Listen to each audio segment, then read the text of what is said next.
Okay, I think we can start, even though Alina is not there, but I've reached her by several different platforms and emails. We are already 50 people more or less connected. So since today will be an intense day, I will propose to start. So thank you everybody for being here. Thank you to the speakers. Then I will introduce them one by one. But so I will just now give the floor to Christophe first. If he wants to share his screen and mic, not screen, sorry, his camera. You cannot see me? Yeah, now we can. So the floor is yours. Thank you.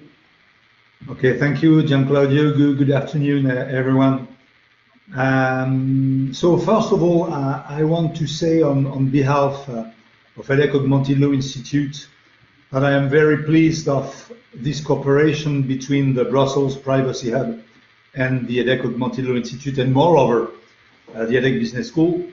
Maybe very few words about who we are and what we do at EDHEC Augmented Law Institute.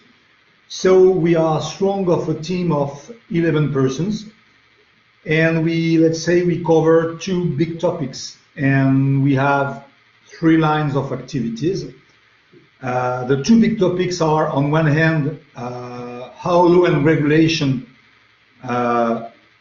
is trying to take care of data, big data, artificial intelligence, tech issues, and more globally, digital issues and digital challenges. And on the other hand, the second big topic is to what extent tech, data, and again, digital are transforming legal professions and compliance professions, the way compliance and legal services are delivered to their clients. In terms of activities, so as I told you a few seconds ago, we have 3 lines of activities. One, of course, is education and training. The second one is research, okay, whether it is fundamental research or applied research. And the third one is our services related to what we call legal talent management. Now, I have to say that sustainability is a fundamental pillar at EDHEC Business School because, first of all, it is deeply rooted in the school history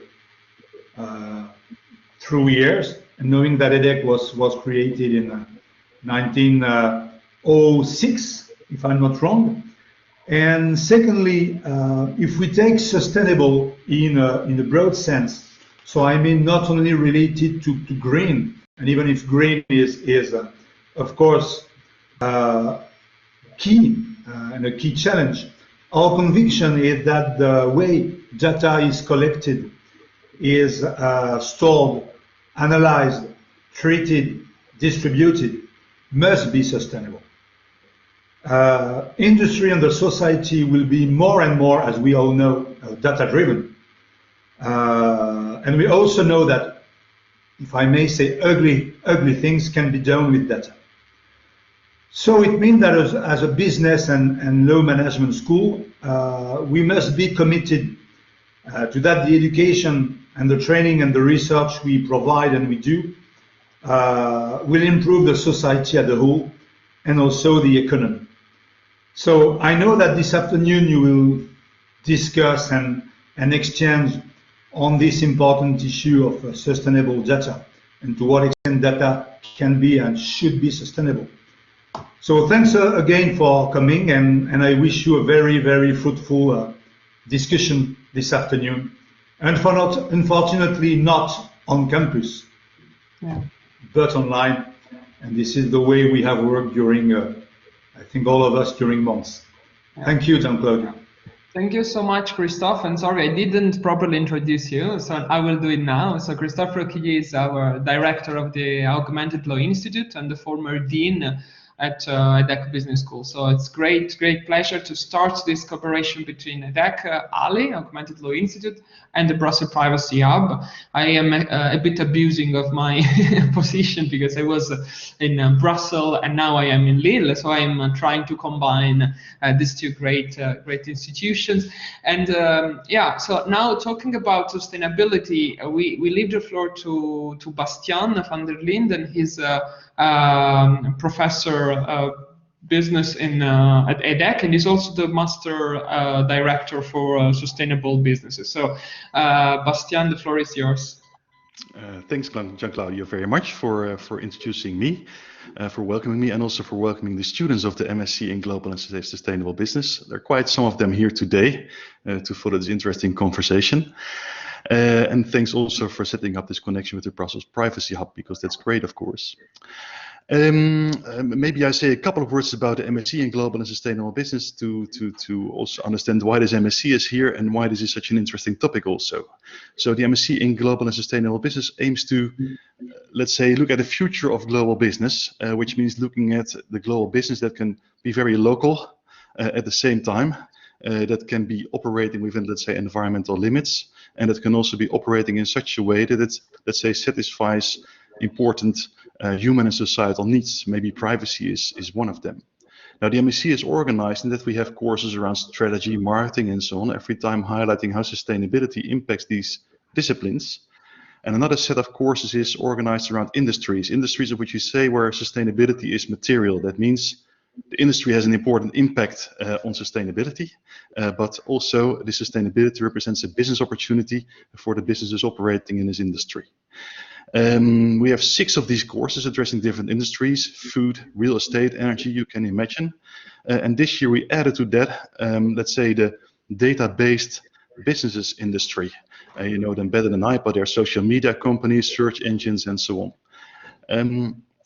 That makes a lot of sense from the perspective of, let's say, the importance of this industry for our society and for our economy, but also for the sustainability questions that are asked there. I think there are 3, roughly speaking. One is all the environmental impacts of, let's say, managing data, processing data, etc. Just the energy used to that, but it's a very technical question. A second one is probably using data for good. I think that's the header that is often used. How can we use data that we already collected to also do things that are good for the environment or for society?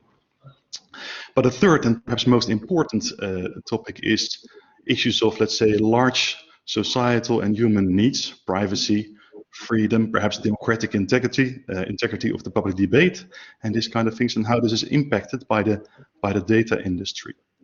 Now, this is also the topic of the course in data sustainability as we know it, and maybe this is indeed one of the first times, as Gian-Claudio pointed out, that these 2 concepts of sustainability and data are brought together in this way. So I'm very happy that we can set this up in this way, and again, very grateful for engaging us and the students in this discussion. So thanks very much. Thank you, Bastiaan. Thank you so much. So yeah, I think you really touched upon the essential points. Now I'm trying to do a let's say, conceptual introduction, going a bit deeper in the concept of data and sustainability before opening the floor to our great panel. I also say hi to Paul, who joined us. So now we are all, apart from Alina, but I see she's coming. Let me share again my screen. Okay. Yeah. So basically the program of today, after these 2 great welcome introduction by Christophe and Bastiaan, we are having a round table in 10 minutes with great speakers that I'm going to introduce in a few minutes. And then we will have question and answer with the audience. We decided to have a really participatory approach. So out of 2 hours and a half, we are having 45 minutes of Q&A, because we really want this to be the most discussable, the more discussed as possible. So we really hope that there will be a lot of questions by the audience and triggers by the students. Students of the data sustainability course, which is a bit a new experiment that we are starting in March here in EDHEC, because as Bastiaan was saying, sustainable business master was already in place since several years, but this year we took this challenge, how we can adapt the notion of sustainability to the notion of data, the data world. So I'm trying to do that now. Then we will have, as I was saying, we will have some final remarks by Paul Dart in a couple of hours. So going a bit deeper into this notion of, if I managed, okay. Yeah, so what is data sustainability? Let's start from that. You know, this is a bit pioneer and heretic because there's no literature on the point. So there's no one combining, for what we know, for what we understand, there's no one combining sustainability and data protection. There are several different drops in the ocean. The challenge here today is to combine these drops together and find a new discourse. So the main point is how the concept of sustainability can enrich the data protection discourse. This is what we are trying to do today with several different inputs, several backgrounds. I'm so happy to have at the same round table business people. Then we have ONG, a privacy activist, small business enterprises, big tech, because we have also IBM at the table, but we are having also the institutions. We have the EDPS. I see also in the audience there are EDPS people, so I say hi to all people. Very, very sad not to be in presence. So how the concept of sustainability can really enrich the discussion? Well, in the data protection field. So let's, because changing screen doesn't help me to, okay. So first of all, let's go, what is sustainability? So sustainability from Latin comes from the notion of, sustinere, which is also because, I love to make etymology. So sustinere is the same of tolerate, bear. So sustainability is the ability to coexist despite something. It refers generally to the capacity of Earth's biosphere and human civilization to coexist. How we can transpose these to the data protection realm? Well, the capacity of Earth's biosphere and human civilization to coexist, which is also we can transfer it to the capacity for internet business and privacy to coexist. Well, environmental ecosystem and data ecosystem are, in my view, great similarity, so that they can really be considered in comparison. They're both affordances, they both delimit the capabilities and impact of economic activity. We usually see, and all sustainability students know already very well, this graph, where we usually have, and I think this is really the key of today, social, economic, and environment. So social growth, economic growth, environmental protection are the pillars of sustainable business, sustainable development. Well, what we are trying to do today is to substitute data to environment. So this is the exercise that we are trying to do today. Why and how?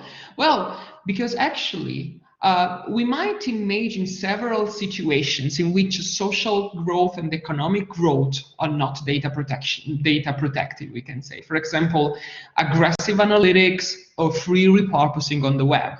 On the other hand, we can imagine a world in which data protection and social growth don't meet the economic challenge, so are not economically efficient. This is the case, for example, of traditional ads, non-profitable paths, privacy-enhancing technologies, etc.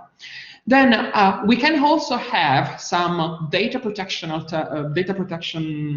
safeguards that goes in the direction of economic efficiency, but not in social growth. For example, in my view, the freemium option, so the alternative between paying and giving away your data, is exactly something that is, okay, respecting data and economically efficient, but is not under the social growth perspective. Why? Because social growth means also that regardless of your income, regardless of your social condition, you should be able to profit as much as possible by services. Of course, I mean, as much as possible. We are not saying that the whole system should be, economic efficient magically, and also accessible to all. So the challenge of today of sustainability is this one. So is overcoming the difficulties of what is bearable but not equitable, what is equitable but not viable, and so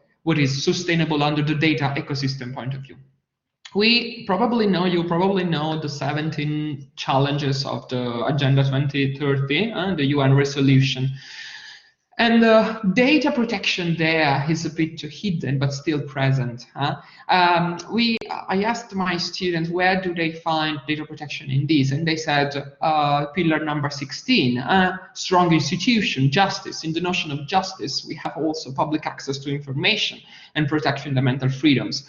Well, in my view, privacy and data protection are behind all the sustainable goals, not just because you need data protection and data accuracy to fight poverty, to overcome hunger, to good wealth and well-being.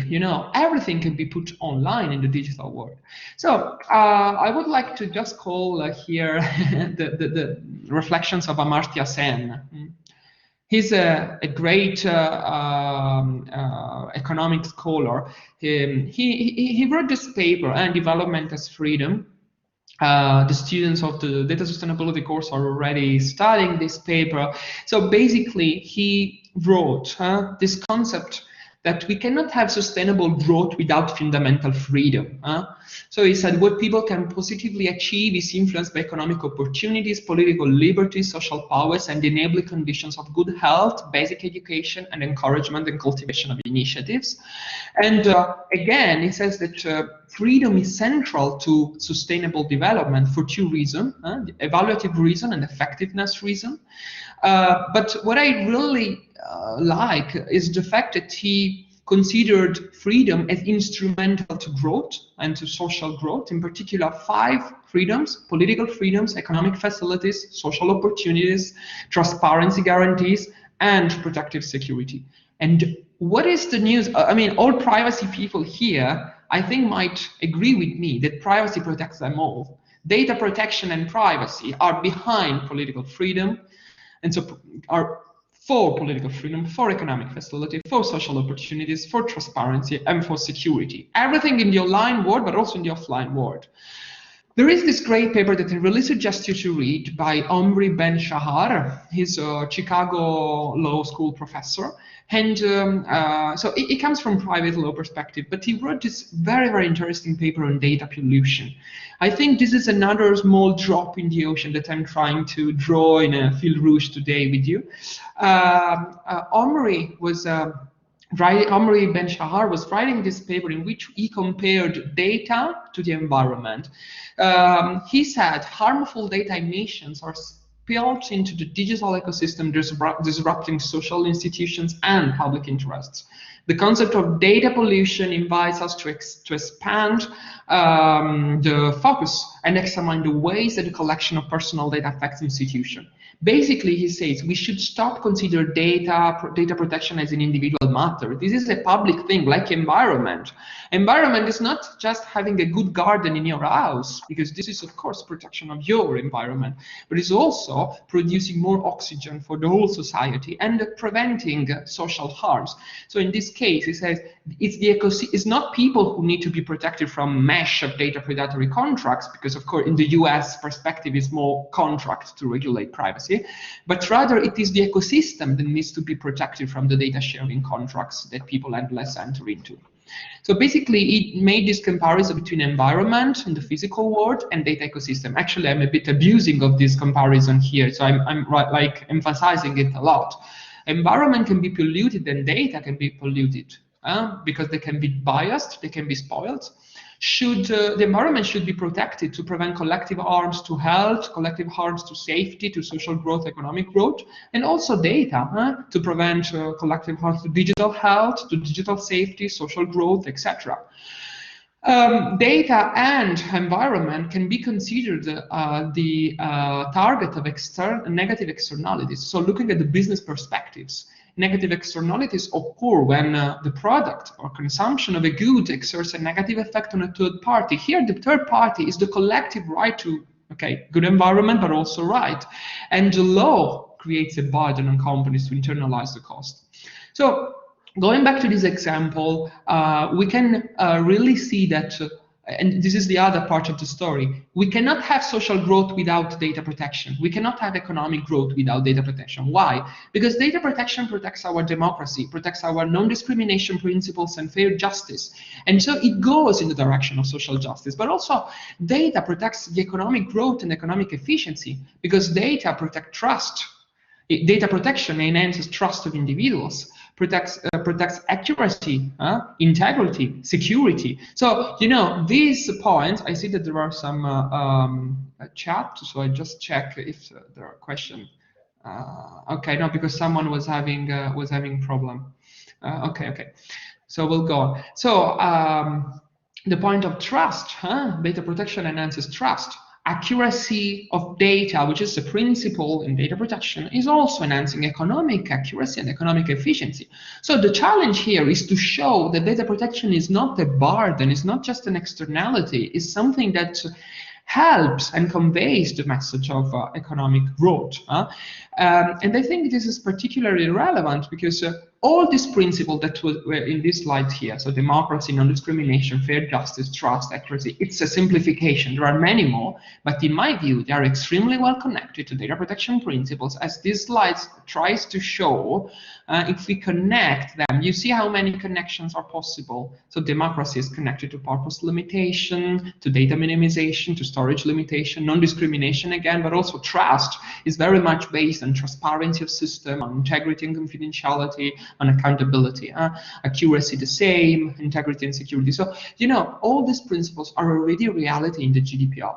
And also, as economic development, so is interdependent with social and environmental protection, I would say the same with data. First, we have economic protection.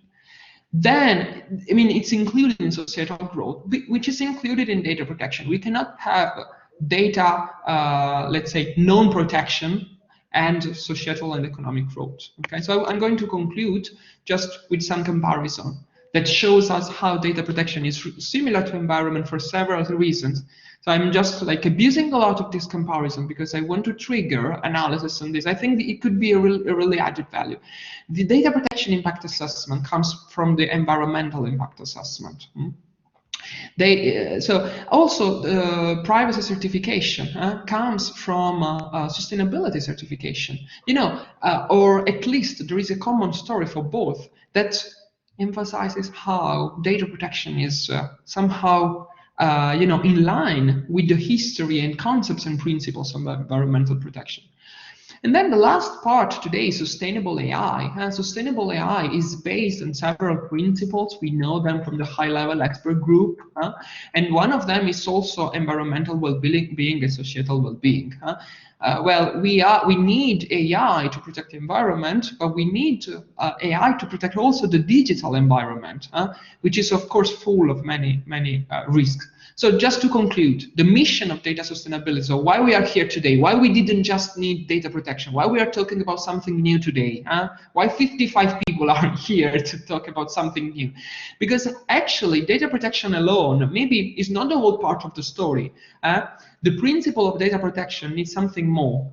The mission is to prove that we cannot have pure economic growth and social growth without data protection. And it's the same idea of sustainable growth. We cannot have economic growth without environmental protection.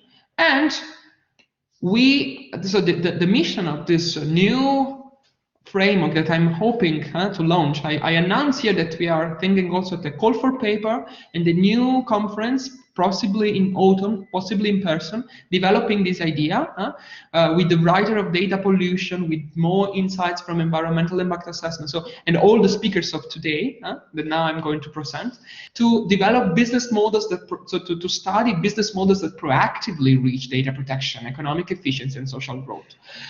So different applications that are today here to show proactive examples. So how to reach sustainability, because the data sustainability approach is the proactive example. We need browsers that are efficient, social growth friendly, and privacy friendly. We need search engines that do the same, so that not build their own life on and their whole activity on aggressive advertisement. We need clouds where you can have, data stores or data spaces that protects individuals. Content management systems that can really help represent individuals through data trust, privacy, personal information management systems, and AI-driven to analytics that go in the direction of human-centered. So the roundtable that I'm going to introduce now, because it's already time, it's already 7 minutes late. So we are going to have great speakers here. I'm very, very, very, honored to have them here. I'm going to open my notes with their, yeah. So basically, so first of all, we're going to have Johnny Ryan here. He's managing more screens is not so easy. He's senior fellow at the Irish Council for Civil Liberties and senior fellow at the Open Market Institute. He was a former chief policy and industry relations officer at Brave. He had a PhD in Cambridge. He's great. He's always in the media, being quoted by New York Times, Economist, Wired, Le Monde. So we're very happy to hear from him. We have also someone from the institutions. So Massimo from the European Data Protection Supervisor, Massimo Torresi. He's the deputy head of the Technology and Privacy Unit at the EDPS. He was in the last 7 years was also the DPO of the EDPS, so he was the DPO of the DPO. He provides advice on technology developments having impact on privacy and other fundamental rights. He was also the data protection coordinator and local informatic security officer in DG in the Commission. Then we have Luke Malks. Sorry, because I have always this issue with my double screen. Luke Malks, he's currently Director of Business Development at Brave Software, and is a co-member of the Basic Attention Token team. Prior to joining Brave, he was Director of AD Products at OAO. Luke's focus at Brave is to apply his expertise in publishing, startups, and advertising into the Brave browser. He will talk more about that. Then we should have Alaina, but first we have Isabella De Michelis. She's the CEO and founder of EarningUp, a technology startup based in Dublin. The company is focusing on taking to market a new consumer-oriented privacy service, implementing some of the strictest requirements set by the GDPR. She's also the managing director of HighPulse GmbH, and she has a great past. She was at the DigiComp. She was in the US for the chipset giant Qualcomm, and I'm very happy because today is the 8th of March, and she's also managing. She's also a board member of Women Leadership Europe, so it's important. And then Alaina, I don't know if she managed to join, but I will introduce her anyway. She's data scientist at IBM Public Sector Practice.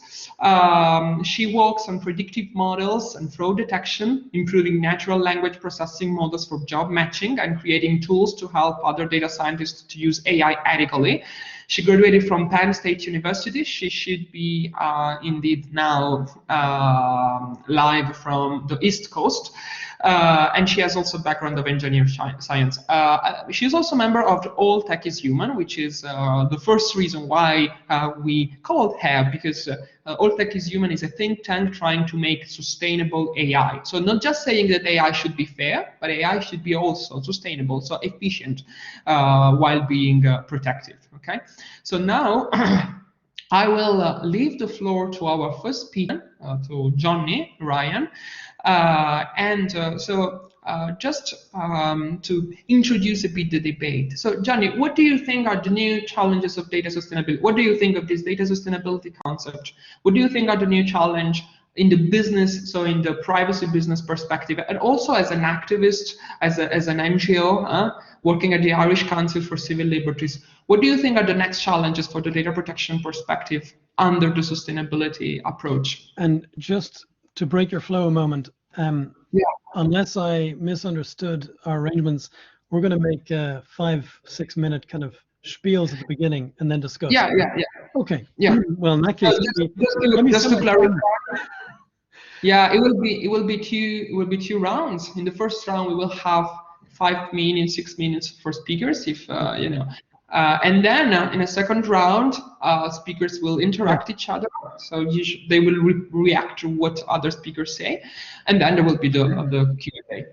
Okay, so let me set my timer for 6 minutes, and I'll speak at you. And thank you, Gian Claudio. Yeah, thank you so much. I don't buy the sustainability idea. Okay.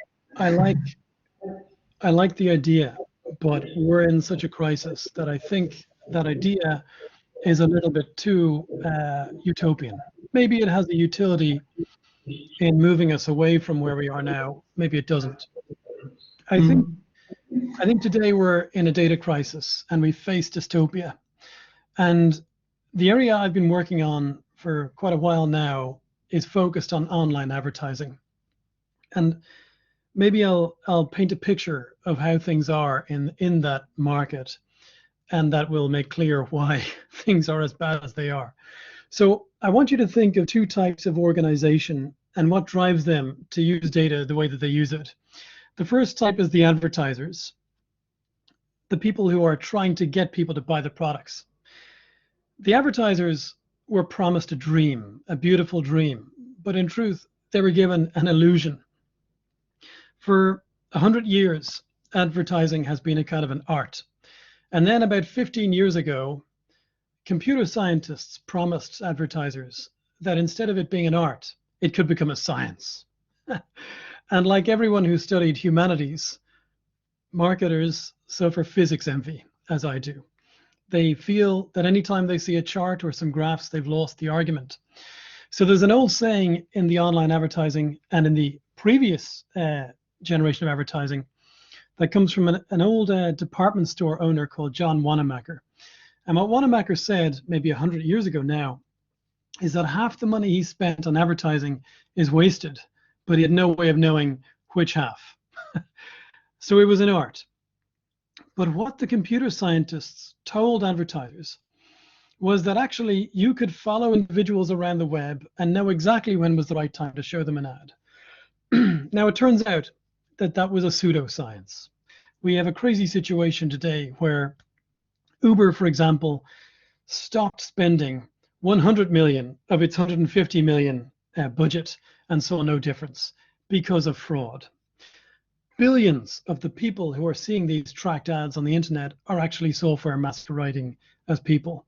And we have a situation where even Facebook, with its real name policy and what it knows about us, is canceling billions of people's accounts every year because they're not people.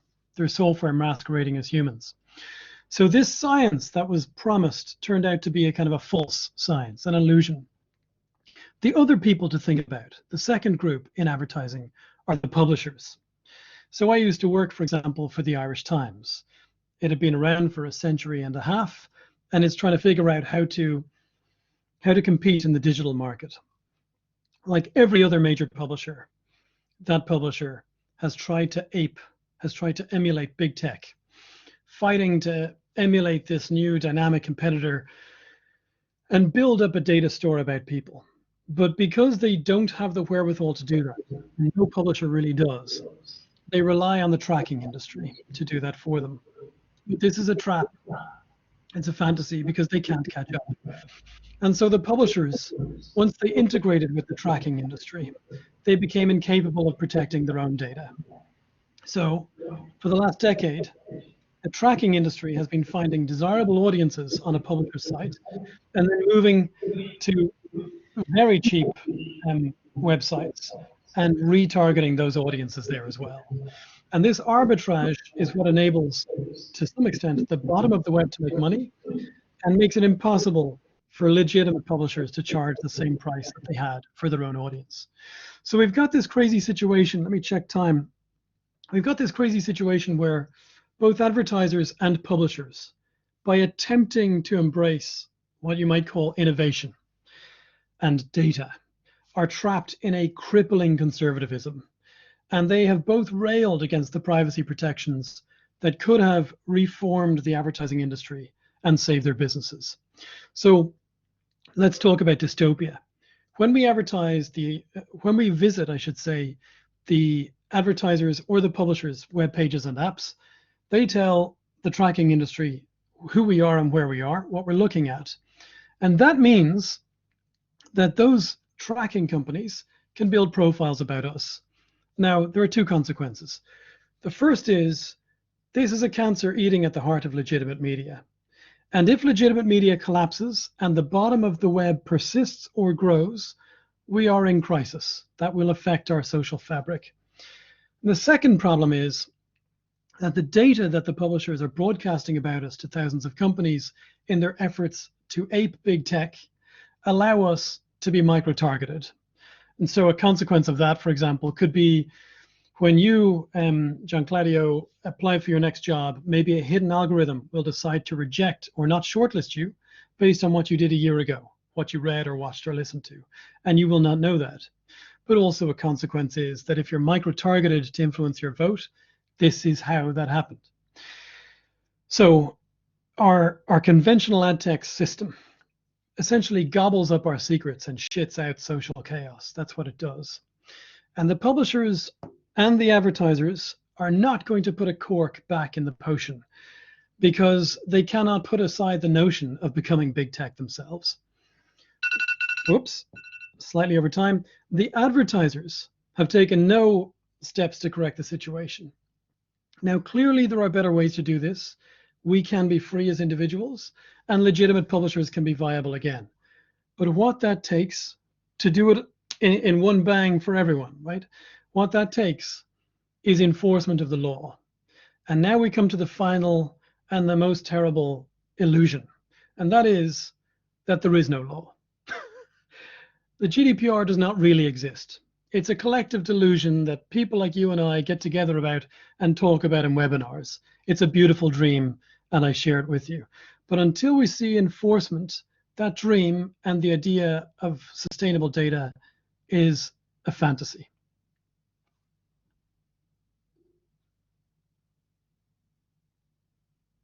Thank you, John. It was really food for thought, and we really need to have a pars destro, as we say in Latin, to build better.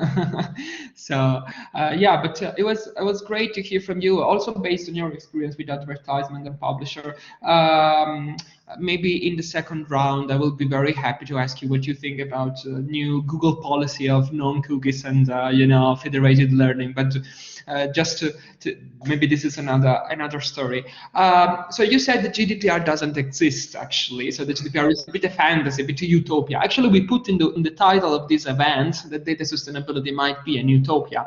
But now let's go to someone who has handled the GDPR a lot, also from the technical perspective and from the institutional one. So Massimo, what do you think are the most, since also Johnny says it is an utopia maybe, so let's look at the more pragmatical and practical steps so existing business models that can be actually in the direction of data sustainability, data minimization, purpose limitation by design, etc. You've worked a lot on PIMS, privacy information personal information management systems. I shared with my students the paper that you at the EDPS, the summary that you at the EDPS prepared on the definition of PIMS. Also, I remember from our first meeting at the JRC 5 years ago about this topic. So it's already a topic that is going on. And also, maybe you are the best person here to make some links with the new policy making. So the Digital Service Act proposal, because they have some view of data intermediaries, etc. So Massimo, the floor is yours. Thank you, Gianclaudio. I hope you can hear me. Yeah. Of course, yeah, thank you so much. So you will not see me because of technical issues, but okay. Thank you so much. I would like to say the reply to your question by a bit in a technical, let's say, contribution, not spanning over the overall universe of sustainability and also on the advertising realm and so forth and so. But really concentrating a bit on what the new options seem to be based on the new policy developments. As you said, we talked about PIMS in the late 2016 with our let's say opinion on PIMS, and then lately we also issued the so-called tech dispatch, which focuses on on the technical side, but revamps a bit all the topic, because I want to say the following. When we issued the opinion in 2016, we focused mainly on the on the data protection features such as consent management, transparency, traceability, accountability, access rights, data accuracy, and the support of pets. And the idea was to say, as this concept of PIMS, which is quite large, and we say that it's a sort of collection of all those features that enable individual to manage and store, the personal data in a secure way, to decide where, to whom to share, with whom to share them, and to share them for precise set purposes and so forth and so on. So really something that could implement the principle of data protection by design and by default. We also mentioned that some possible sustainable business models, but it was an ancillary consideration, and you refer to the freemium models, and exactly this is what we said at that time. It was just an example. We didn't go into depth with that. The idea was that indeed, in any case, you might have some basic functionality for free, and then you might pay. So pay as a data subject for possible other let's say services.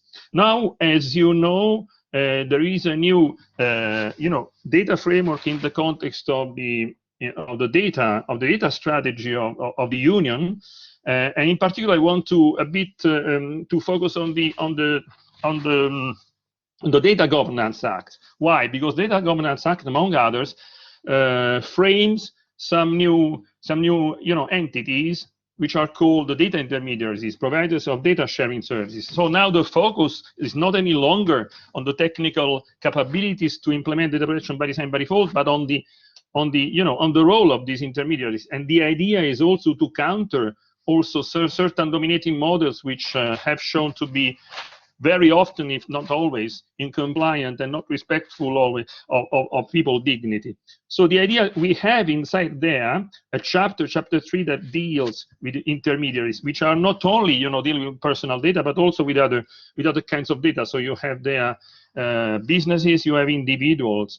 The idea is not to create a new legal basis for for processing personal data, but it's rather to set some rules in order to frame this kind of new entities and to give further trust in those, so that people might want to use these entities for their own sake.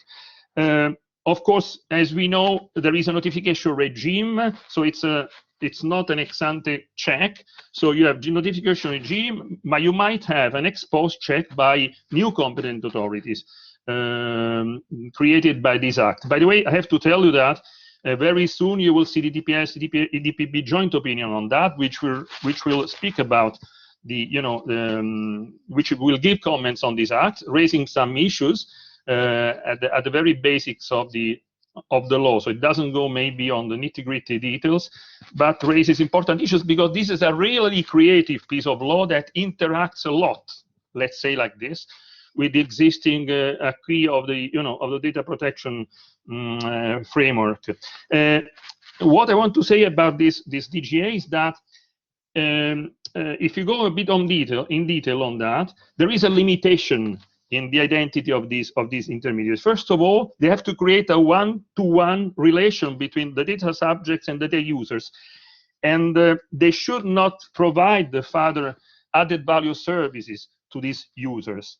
In my reading of the law, this is a personal consideration. I'm not talking on behalf of the DPS in an official way. You can find our positions in the documents, in our opinions and statements. But I can't see any provision with regard to any constraint to providing services to the data subject, meaning these intermediaries have to be there in order to protect the data subjects, at least those intermediaries that deal with personal data.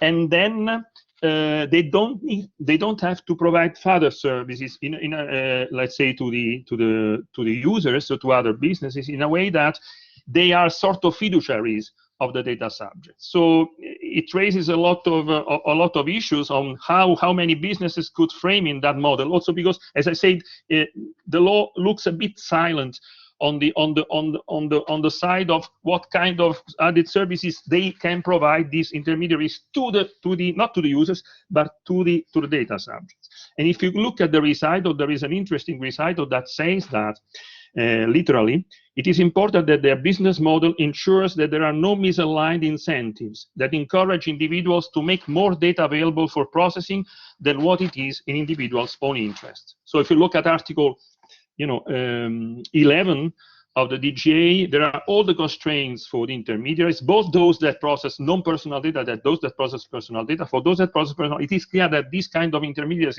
and data trust have to position themselves on the side of the data subject. And now, to finish, let's say, my first intervention, that of course we can go a bit more in depth on these topics. What about business models that give money to the data subject, that give services to the data subject in exchange for personal data? Here, there is not so, data protection authorities are thinking about that. It's an important topic. Furthermore, now in this new legal regime that clearly identifies the roles of these intermediaries or whatever can be framed within those models. And of course, there is a red line. The red line is that personal data is not, is not a commodity. This is clear. We know, about that. This has been also established, said in the content directive recitals. We have said that also as a DPS. So no property rights on personal data. This is a red line that is there. What we stress is also that in any case, the personal data protection prevails in the sense of the DGA doesn't establish, for example, a new, as I said, a new legal basis. And in any case, all the data protection, let's say, principles have to be met in whatever kinds of transactions that you might establish with personal data. And there are some things that personally I might want to, to put forward now to conclude on the, relationship between making money with the personal data and the data protection principle. There might be, I just draw some orange lines, I would say, we can discuss about. But for example, on transparency, I mean, it is clear that if you have complex business models, it is very difficult to understand till the end the consequences of data processing, what happens there in a complex exchange of data beyond the data users, of course, and beyond the data intermediary. Beyond the first row, I would say, of data users. And of course, this is a complexity that could not help in the purpose specification, for example, principle, because you don't know exactly till the end where it goes, for what reasons. The validity of the consent, again, because the consent should be informed. Another aspect on the fairness side, for example, is it's very clear. I mean, the people that have these economic disadvantages might want to, to give their data for sale. Let's say in quotes, if it's not for sale, I mean, to get some money from their data. So this is an issue that should be taken into account, and we need to see how to tackle it, because of course that's a fundamental right that cannot be alienated, cannot be transferred. So we need to understand how this could, in a further ecosystem, how it could position itself. Ecosystems, I would say, of measures, also, social security measures, whatever you want to consider in a state. I mean, how it relates to this issue of money in exchange for personal data. And also the asymmetry, for example, between the data user and the data subject, for example. this is an issue. For example, in the employer-employee relationship, absolutely this is not the best thing to consider. Let's say that someone wants to know something about you more, and they give you money. I know that it looks utopic, or dystopic, I would say, but you never know. So this is something that also I would say should be strongly considered. And of course, data subject rights. I mean, it's very difficult to see data subject rights negotiated in exchange of money. This is, even if you do it at the level of the contract, then the law prevails. So apart from not being ethic or not being, that's really a red line as well. And of course, I think also that, all business models that want to be sustainable have to perform, an assessment of the impact, as you say, a sustainability assessment. On our side, of course, we are on the data protection side. We talk for our remit, and of course, an assessment of the impact, data protection impact is due. It's due because you have, as I said, if not for the issue of of the people that could have these economic disadvantages, you might have even so-called special categories of personal data: health, sexual orientation, religious beliefs, political, this kind of data inside there. And these services are for a large public, so they might enter the obligation of a DPIA. So I would stop here for the time being, and I would be very glad to interact with the rest of our colleagues in the panel in the further discussion. Thank you, Claudio. Thank you, Massimo. Thank you so much. I think that at the moment we have so many provocations. First, the more general provocations and theoretical and framework provocation by Johnny, and now yours about, let's say, the compatibility between existing or possible business models and the law, and also law in itself, because the Digital Governance Act, to the students, when you hear DGA, it's Digital Governance Act proposal. It's just a proposal of the Commission. Seems, as you say, Massimo, to be quite in tension with the GDPR, if not in contradiction with it. I'm stopping myself because I would have a lot to say, but maybe in the second round we will interact more. But you launched input to Luke and to Isabella, because actually you named existing business models, how to, how to say, the interdependent value of data and services, data and advertisement, as also Johnny was saying. So we have here the great opportunity to have two great examples of sustainability in the data, or at least to, how to say, privacy-friendly and economic efficient systems if we don't want to use data sustainability now. First, I would go to Luke Malks. As I told you, Luke represents here Brave browser. He will tell more about Brave, and because we are all very, curious and also eager to know more, in particular at economic, social, and data protection aspects that combine each other in your company. Also building on what the previous speaker said. So, Luke, the floor is yours. Thank you. Can you all hear me? I think we hear you very, very far. I don't know if it's just me. Is that better? I hear you very, very far. I don't know if other people. I cannot hear him. Yeah, Luke, I cannot hear him. Luke, it could be in your settings. It could be input volume. I see. Okay. It's up all the way. Okay, let me try something. We just hear, very, very far. Can you hear me now? A bit the same. A bit the same. I don't know if you have another mic or another headphones, or if you want just to go out and come back, if it's possible. I don't know, because I see that some people were trying to connect with the same link and said that the link was already used. I don't know. I'm not so. I can try to rejoin and see if that does it. If that does it. Yeah, because actually we hear you, but it's very, very, very, very weak. So I don't know if other people are. Maybe now it's a bit better. I don't know, shouting a bit. Let me try it. Let me try it like this, and then Yeah, then, go. This is good. Okay, great. This is good. Okay, cool. Yeah. So first off, thank you very much for having me here, and for letting me talk about what we're doing with Brave. You know, just to kind of start off, my background, as Jean-Claude mentioned earlier, was in advertising prior to coming to Brave, and was really kind of in the belly of the beast with this. We worked between the ad stacks and publishers, and you could see that this. That the data privacy issue was really kind of going to explode eventually, and that's kind of where we're at now. And so Brave is a privacy-focused browser. We're open source and free. You can actually audit all of our code. We start by protecting the user's privacy by default. So any third-party call that would collect the user's data without their consent or is blocked in Brave by default.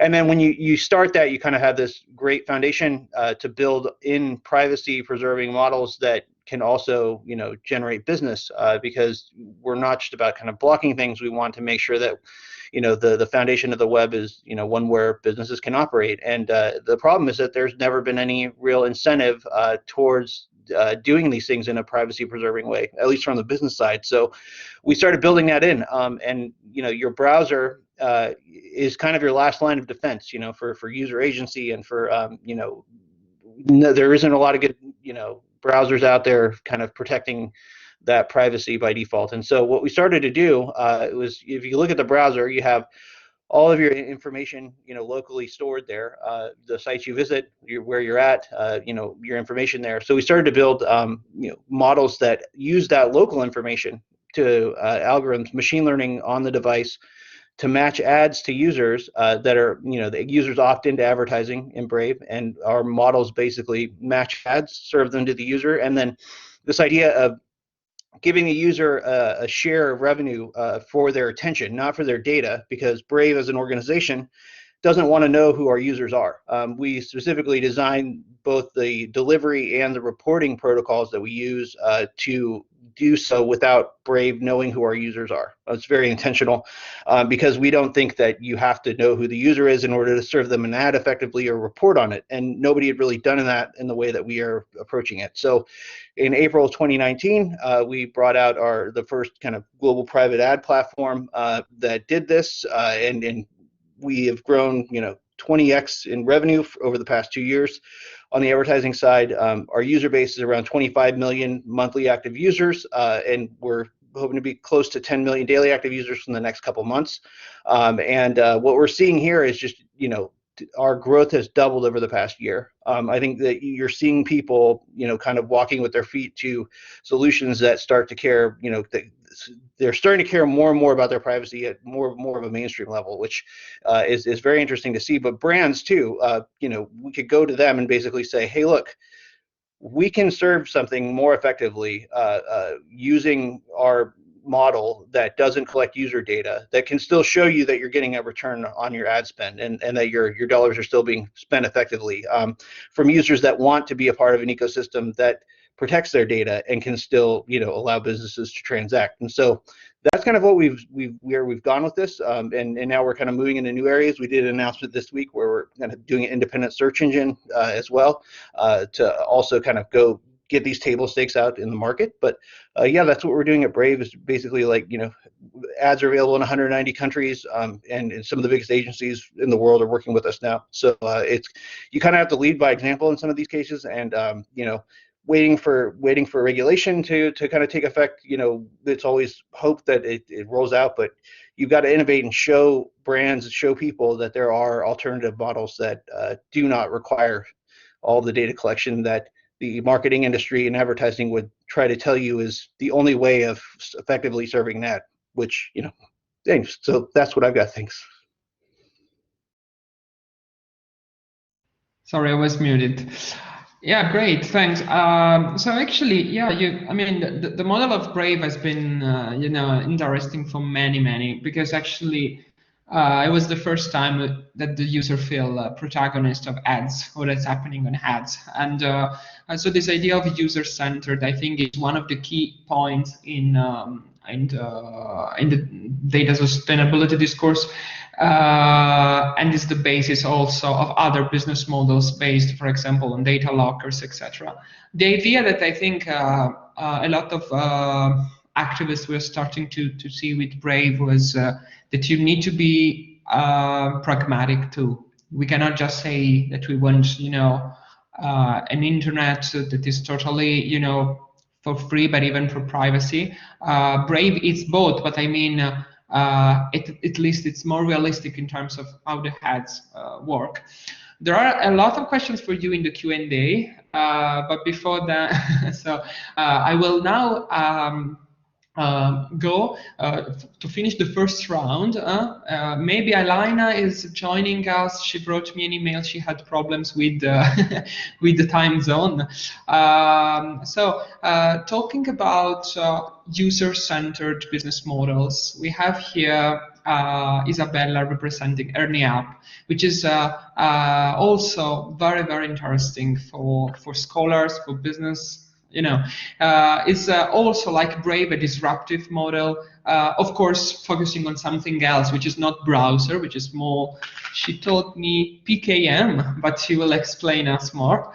So Isabella, the floor is yours. Thank you very much. Can you confirm me you can all hear what I'm saying? Yes? Good.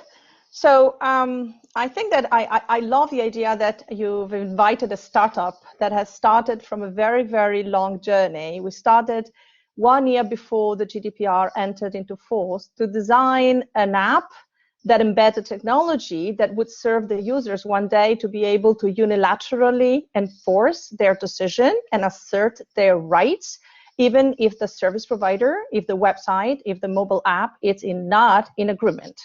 I think this is a fundamental point of how the whole story of EDHEC started. And this is a little bit also connecting back to what Johnny said, that we have a law, but it's meaningless, or we have solutions, but they are so complex that the users may not understand it, or just simply they will not be aware of them because the big text, it's dominating the narrative as around what the solutions are, including for privacy. So why EDHEC designed such a user-centric app, and why it engineered the Article 6A of GDPR into 4 clicks, opt-in, opt-out, delete, and transfer, it's because we saw it like in game theory, the ability for a unilateral decision to infer effects on third parties, even if those third parties would be big companies. So whoever pick up on a privacy knowledge manager, we had to coinate a new name, PKM, to put together 2 elements of the equation, the knowledge and the enforcement. So the privacy enforcement is the what comes from GDPR, the technology is the what it allows you to exercise your rights and have those rights reading on the third-party system. So it's technical, because to read and write and execute code, you need to action, you need the user to do something. But to have the user's understanding how he can claim its privacy, you need to educate him. He needs to understand how it's tracked, why it's micro-targeted, why certain data coming out of a website differently from a mobile application. And guess what? In years, we've been so much focusing on digital advertisement as being populated by the most evil companies of the world, because they were tracking people and they were not asking their consent, and they're working around the way the cookie privacy was accepted and approved and stored. We as a startup, we saw the problem of data sustainability coming really much bigger than in digital advertisement. I'm very honest with you guys. The problem we have is not only the personal data.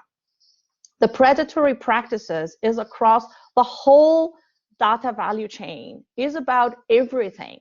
So no matter how data can be anonymized, pseudo-anonymized, and cleaned up, there's always a way to go back to who that person was. So we need to become a little bit more brave in the way we look at policy, regulatory, and technology. So what we believe that very rightly, unless enforcement can be very effective, companies will continue to do what they want. So the law in itself, it's not enough. But 2, to be effective in enforcement, the enforcers need the help of users. In internet, nothing happens without the user's engagement. Nothing happens without their clicks. Nothing happens without their choices, including in privacy. They have to understand that their choices in privacy do matter. They do create consequences that are economic consequences for third parties. So that's very, very valuable. And that transparency, understanding how much value is affected by their choices, it's something that we took on a challenge to try to take it to the user experience level with a meter that shows them the more they protect themselves, the more they choose privacy options in a conscious way, the strongest they become toward the third party and the strongest they become toward that party to claim for either more privacy or for a more relationship type of behavior from that same party who is otherwise only bombarding them with new terms and conditions that they need to sign up, but they don't understand why these terms and conditions changes. I mean, see what happened with WhatsApp recently. There was this whole idea that people may need to opt out from WhatsApp because WhatsApp was not secure. That is a false discourse. The problem is that WhatsApp, it's passing on Facebook the data to micro-target people on Facebook. But the whole debate was whether WhatsApp was less or more secure than Telegram and Viber and Signal. And that's, again, is a way to mislead the people, mislead the users. So as an app, what we did is that we essentially used an app as a shell, and we embedded a technology that the users can really unilaterally use according to their opportunistic need. This is, I think, a very critical point in the concept of sustainability, because nothing can be sustainable if it's not easy for users to adopt as a sustainable practice. And the other notion of sustainability that I like pretty much, when I was offered the opportunity to talk at this event, and I looked at, what other sustainability aspect could be discussed beside the most prominent one, that is to make a new society, a connected society, an always-on society, an artificial intelligence ethics society, that it's sustainable.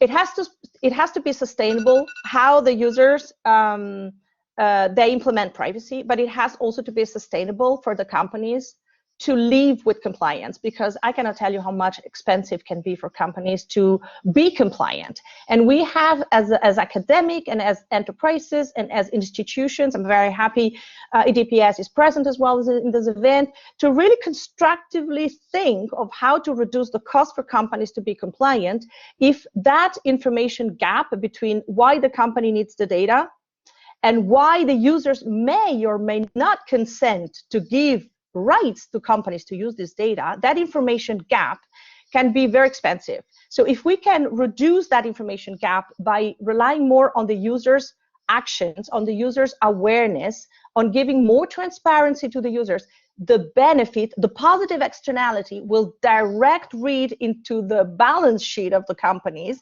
and the companies will be less panicking with losing a little bit of data, and we may be more tempted to harvest less, to be less predatory, and to be essentially also more efficient in the way they automate the data collection, which can, by the way, be very polluting, not just from the negative externality on society. I pretty much like what the Chicago professor presented in the paper that you highlighted to us. But I would also say that it's an extremely also polluting industry processing data. So we shouldn't be forgetting, and this is my last point, we shouldn't be forgetting that with user collaboration, user transparency, user consciousness, and also unilateral ability for the user to assert their rights, we can also reduce a little bit the amount of data collected, because to micro-target, you don't need all the data that they're collected. You may need less, so there is less computing power used, so there is less energy used, and there is less space for cloud computers to be stored in places geographically, because these are physical things. So there could be a massive benefit also on the more traditional sustainability ecological concept. That's it. I'll close here. Thank you. Thank you so much, Isabella, also because you connected the dots. You connected many dots. now going for the second round, because I think Alaina is not joining at this stage. So a lot of provocations from everyone. So Isabella was saying, we should make compliance less expensive, and we should point on users' awareness. Throw some, also some links to the idea of value, economic value, which is a bit a dialogue with Massimo too. So, Johnny, what do you think of all these other provocations? In particular, what do you think of for example, the new EU proposal in terms of DGA, DSA, etc., or the business models that we addressed so far, or any other reactions that you can have is extremely welcome. You're muted, I guess. Okay, well, that's a pretty vague question. I'll try to give you an equally vague answer. So the DMA and DSA are interesting. It will be interesting to see what the final text is. I have concerns about certain aspects of them. But look, it's all ridiculous. I mean, this is a joke, right? Europe has so few jewels left in her crown. And one of them was GDPR. Europe used to be incredibly important. It no longer is. But one of the areas where it can claim some importance is as a regulatory superpower, quoting someone who might say that. Fewer people will say that today than would have said that yesterday, and that will continue. We put a huge amount of capital, and I mean political and soft power capital, into data protection law as a major project. And it turns out the Commission is not serious about it. The member states are not serious about it. The enforcers aren't serious about it. And by the way, the activists aren't serious about it either, because we're not taking cases. No one is serious about it. So yeah, DSA, DGA, DMA, very interesting. Let's have some new law. Clearly, we're getting a little bit ahead of ourselves. If the other law, which we were talking about quite a lot for the last 10 years, isn't actually real, there's no point in analyzing new texts. It's irrelevant.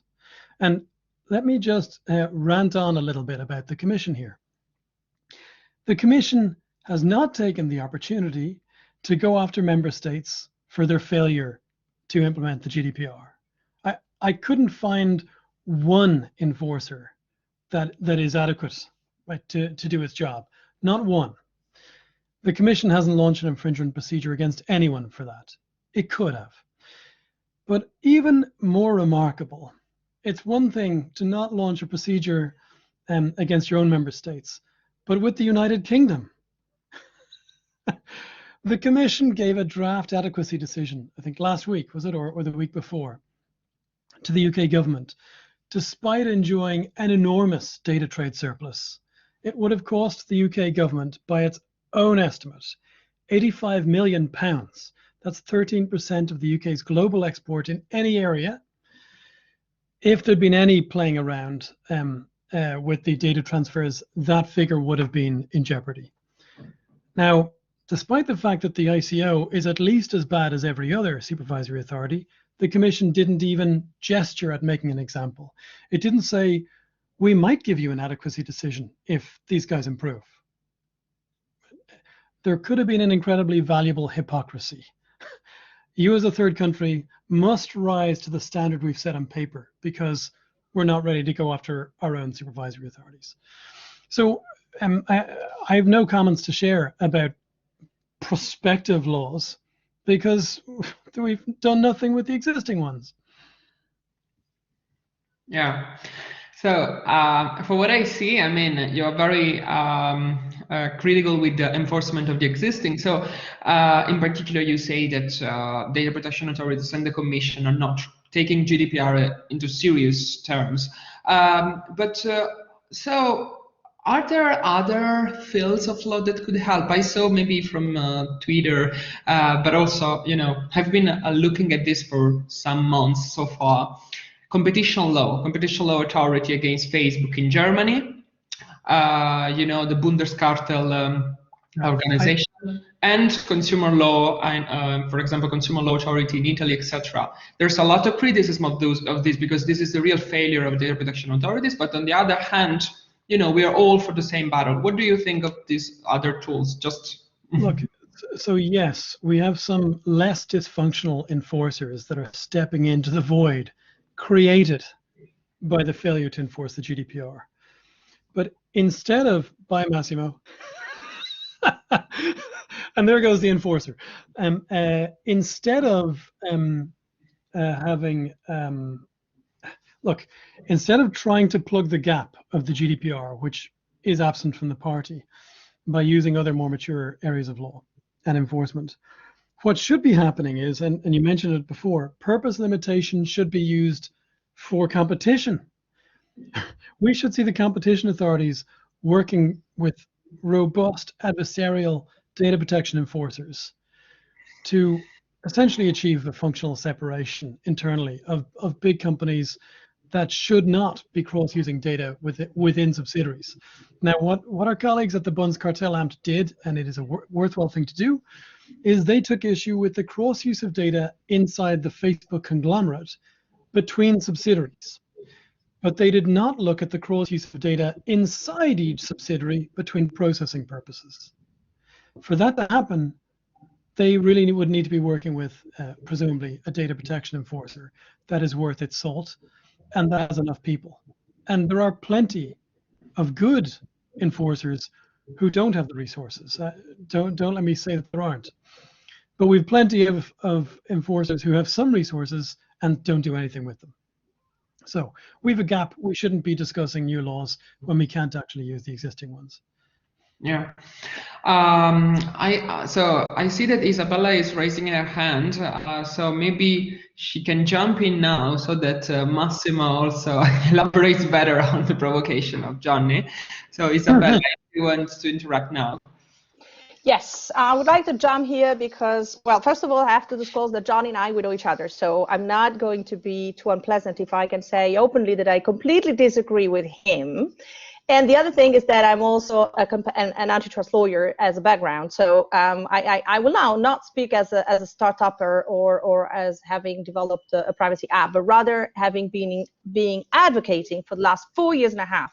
And finally, we see the fruit of that the data protection authorities and competition authorities have finally started working together. They have not only worked together to define markets, and we will see that popping up very soon in some member states and giving the route to Brussels to define what these markets are, but they have also been capable to define the notion of gatekeepers. Now, gatekeepers are not defined by platform, they're defined by purpose. So, Johnny, I think that after years of you and I battling around Brussels and in other places as how it was important to have a kind of a common definition of what purpose may mean from a competition and market standpoint, and not only from the data protection standpoint, it is what actually it was missing as equation, because you can't do a cake with the recipe that you don't have ingredients. You need to have the ingredients, and we needed that. So what happens now? It happens that it is true that the new laws, as they've been proposed, they're not even laws, they're supposed to be regulations. So at least there's the merit that they're going to be maybe immediately implemented in member states without really having the need to be implemented through national instruments. But it has one merit. It has the merit that Germany did not want to wait for the European Commission to adopt the new instrument. So it adopted it before even the Parliament started the legislative procedure. And as we know in Europe, the antitrust law, it's all built on German law. So with Brexit, it doesn't even help a lot that the Brexit folks, I mean, the Brits had other ideas, because the Brits come up with the same idea. They're also defining gatekeepers, even though they named it in a different way. They named it as well under a purpose scoping. What I see is that it's extremely difficult, very, very difficult to approximate these different schools of thoughts. Those who preserve the market, those who preserve privacy, and those who preserve innovation. And we should not be forgetting that the European Commission is about the whole three things together. So there will be arbitration as much as there will be in the Parliament. So what is the role for companies, and what is the role for people like us, and what is the role for academic and for universities, is to animate the debate that it doesn't need to be black and white.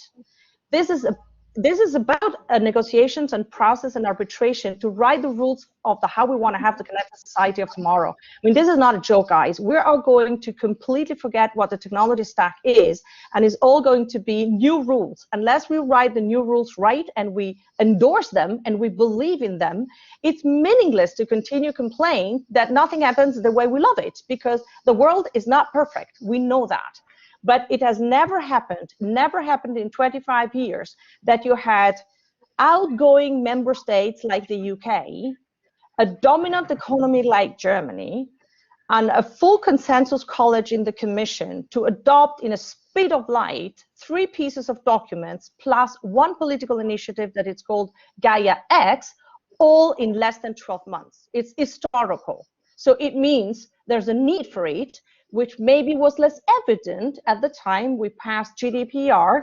We had all the other sleeping beauties staying on the side. We only had us, the GDPR privacy practitioners, knowing it would be needed. But now we've got all the pillars. So why it shouldn't work is a little bit like, I would say, pessimistic, and I don't want to be pessimistic.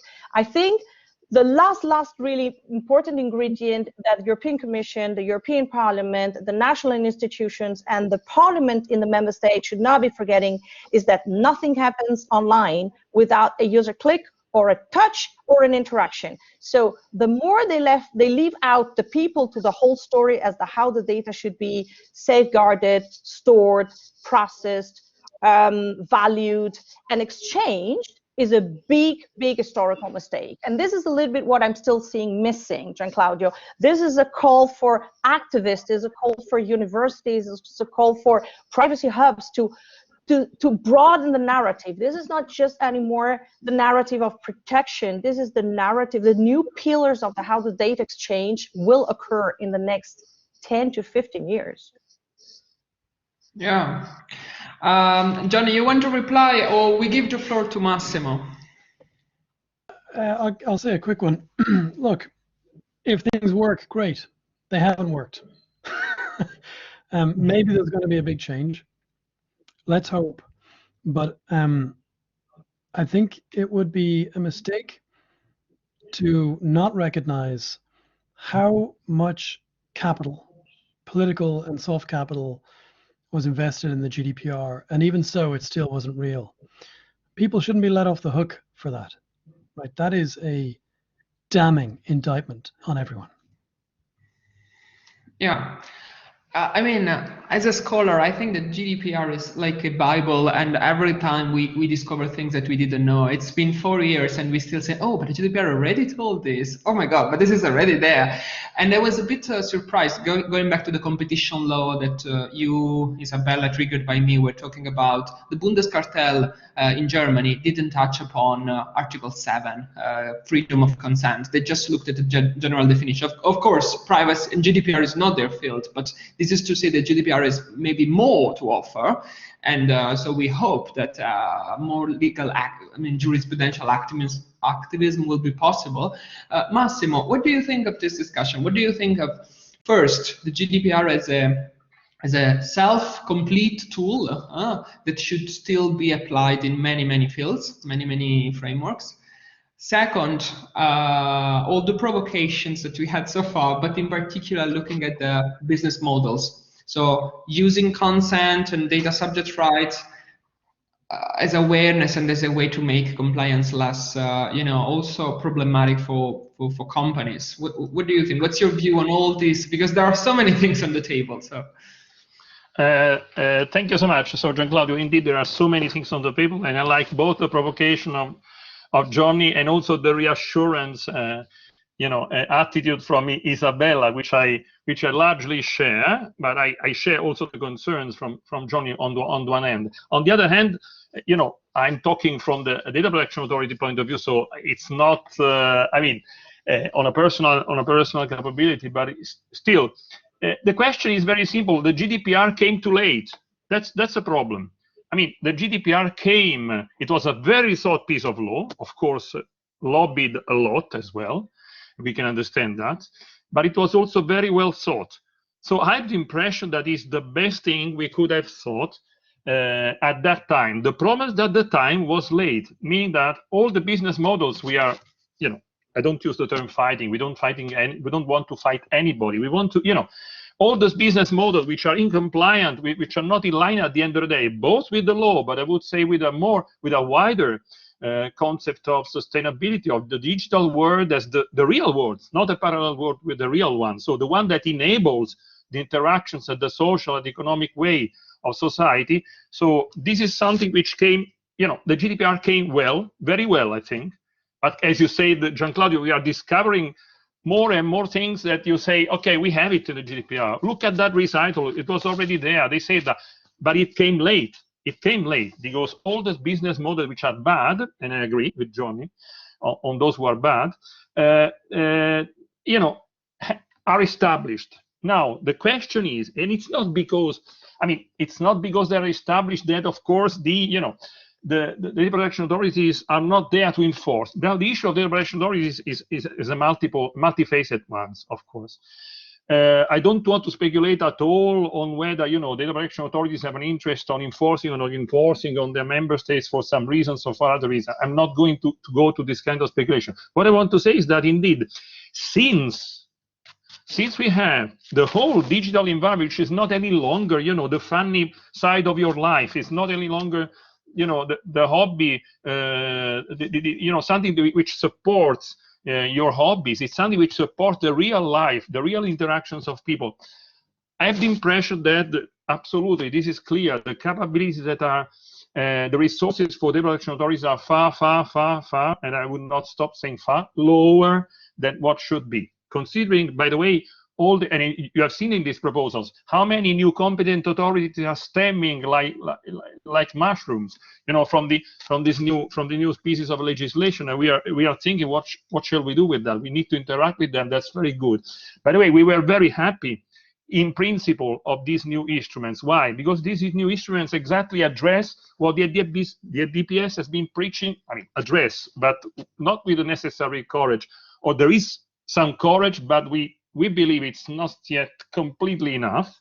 That's why, for example, there is one opinion on this the essay which I invite you to read if you haven't done it, which we have issued. What I want to say is that we should be happy because these acts, as Isabella also was stressing somehow, are driven by the consideration that we have been piloting since years through, for example, the Digital Clearinghouse initiative, of the convergence between the data protection, you know, law, consumer law, and competition law.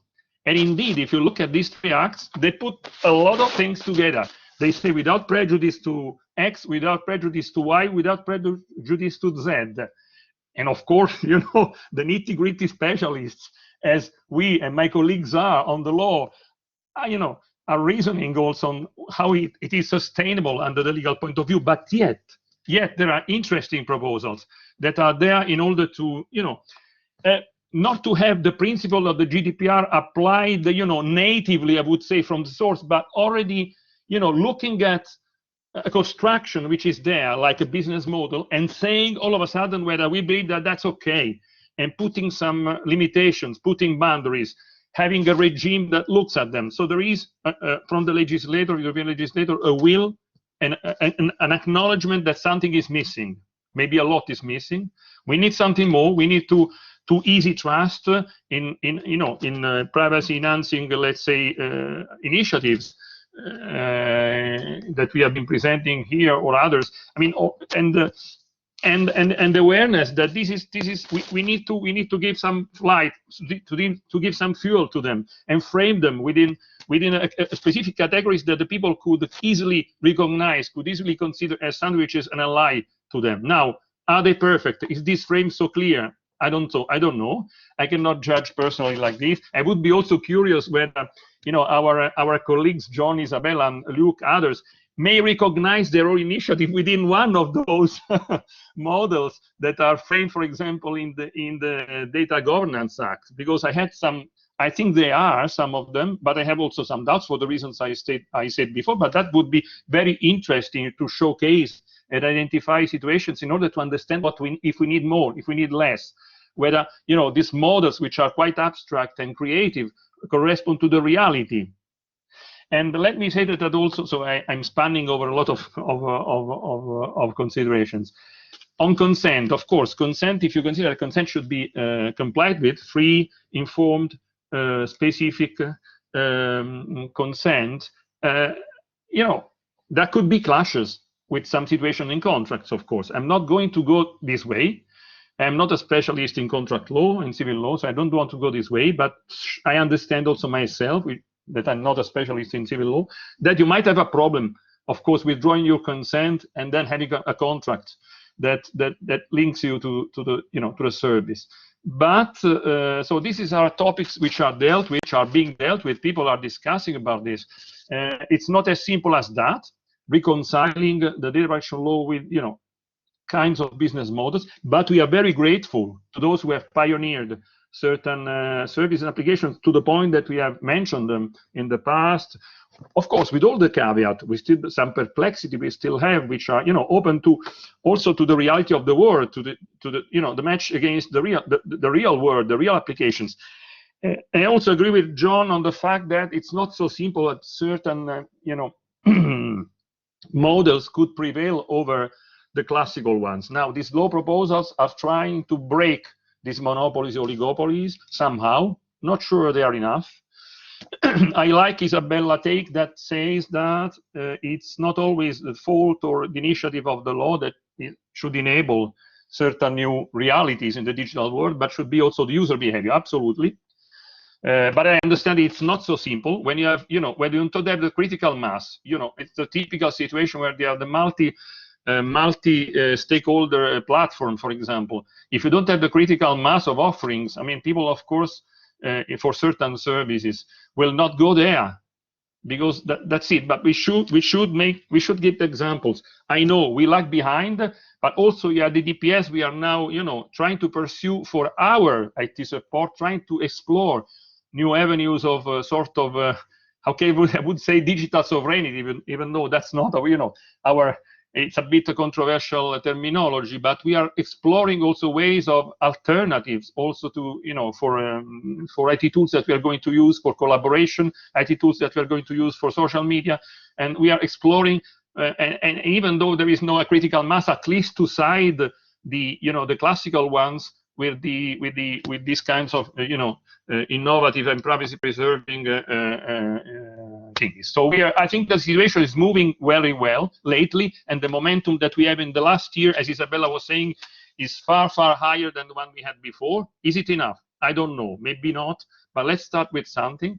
And I have to say that a witness of what I'm saying, and Isabella was saying, and also Johnny was hinting to the fact that there are things that are moving, even though he didn't like that much what is happening because it's not enough. But I want to say that we have never worked as this year in the COVID 2020 and lately for the amount of law proposals, of situations, of projects, of complaints, and there are very well that there are non-profit associations that are lodging so many complaints to the data protection authorities, maybe mostly one, I would say, but there are so many. We have never worked like we are working currently, which is a good sign, not often on our personal side, but it is a good sign that things are moving. For the time being, I think I could stop here. Yeah, thank you. I mean, it was also great. So for what I see, the political convergence of the new commission and the activism of ONG, etc. It's maybe we can expect something better to happen in the next years. Before giving the floor to Isabella, there was Chad from the audience. He wanted to say something even I think before. So Chad, the floor is yours for interacting. Yes, thank you. Is the microphone and the camera working? Yeah.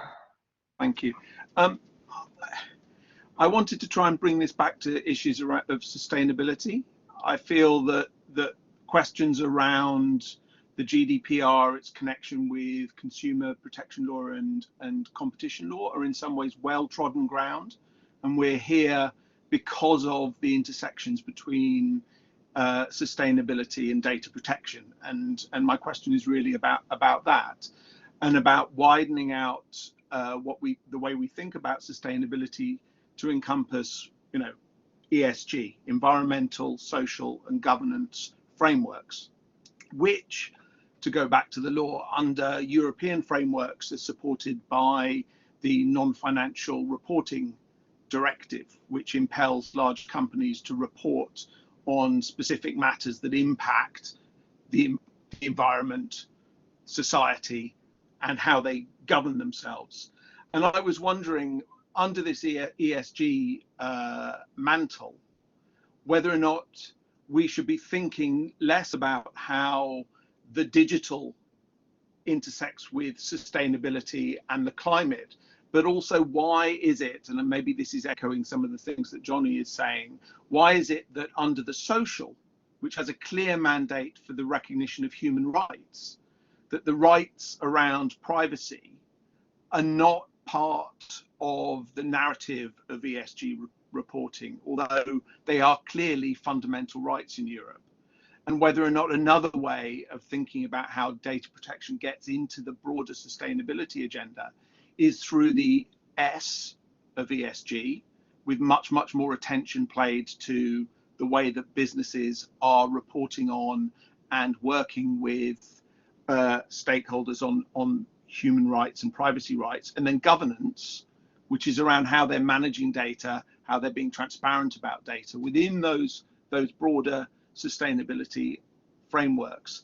And that also then takes you back to concepts like materiality, which get you to focus on how is it that businesses are not reporting, disclosing information which is material to the decisions of users, of consumers, of data subjects, which again, under the law, those laws, and under widespread definitions, the idea of material issues is very important. Something that doesn't exist in the GDPR, something that says you need to talk about things which are relevant to the decisions and outcomes of users, explicitly saying that.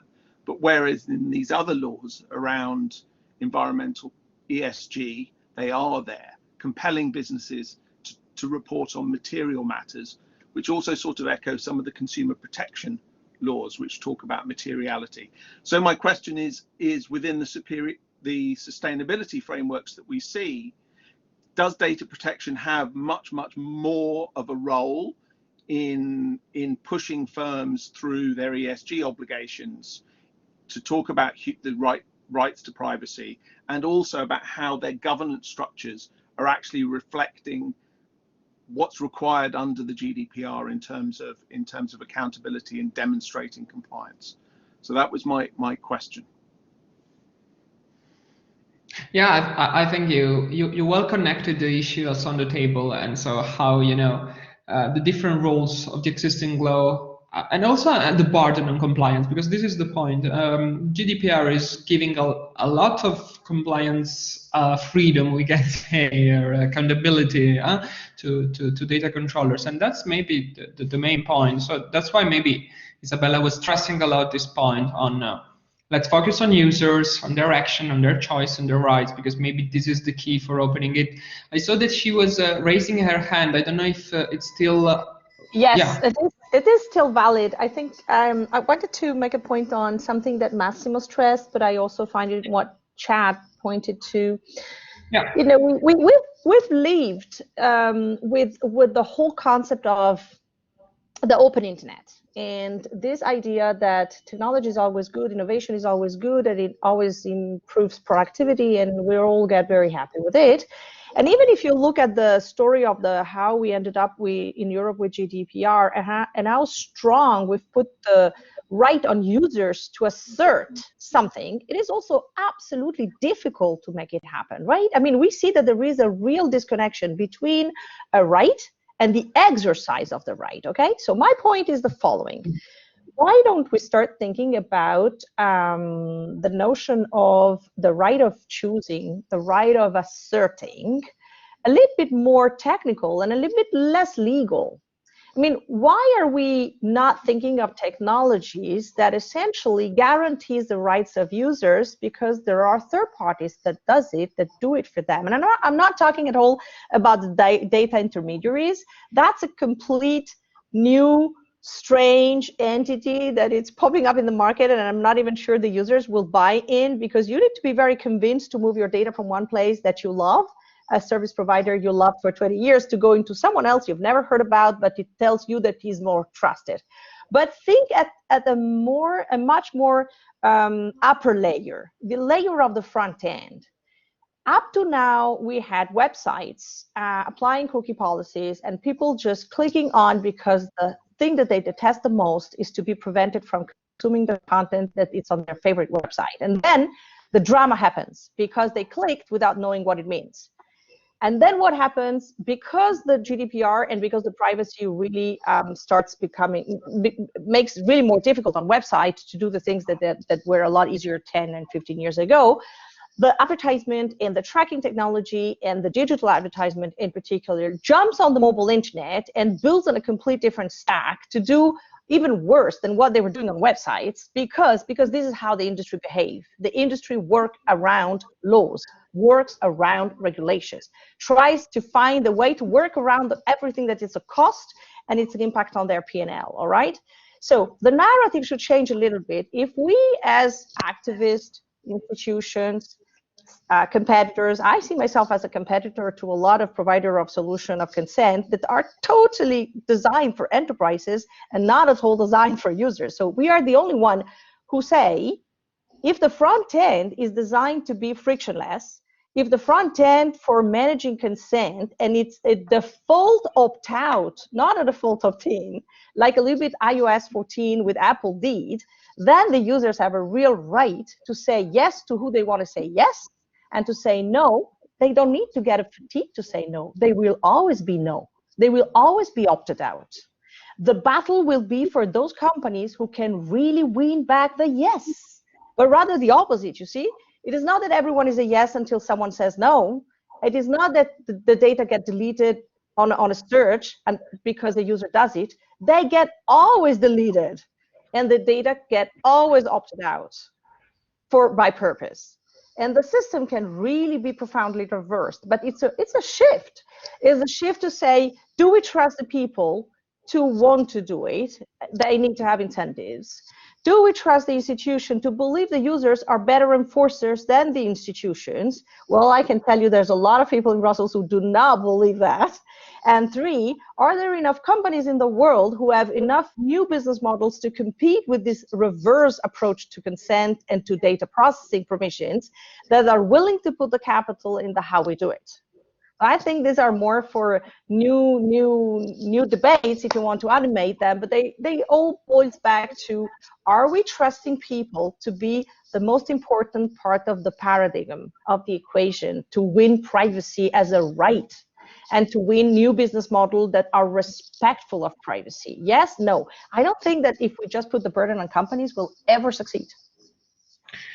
Yeah, Isabella, you're raising a great point. I was a very enthusiast of data subject, activity in my first years of writing, and so I wrote a lot of paper about pricing, privacy, awareness, and now I'm more. Actually, I must confess, I'm more on the maybe people don't care so much, transparency fallacy, etc. So I'm hoping a lot that there might be some, I'm looking more at fairness and the more paternalistic principles than the freedom. But of course, if there are business alternatives that make people more engaged, it would be great. I see that Massimo raised his hand. Before going to Luke, because also Luke will have a great part in the Q&A because there are many questions for him.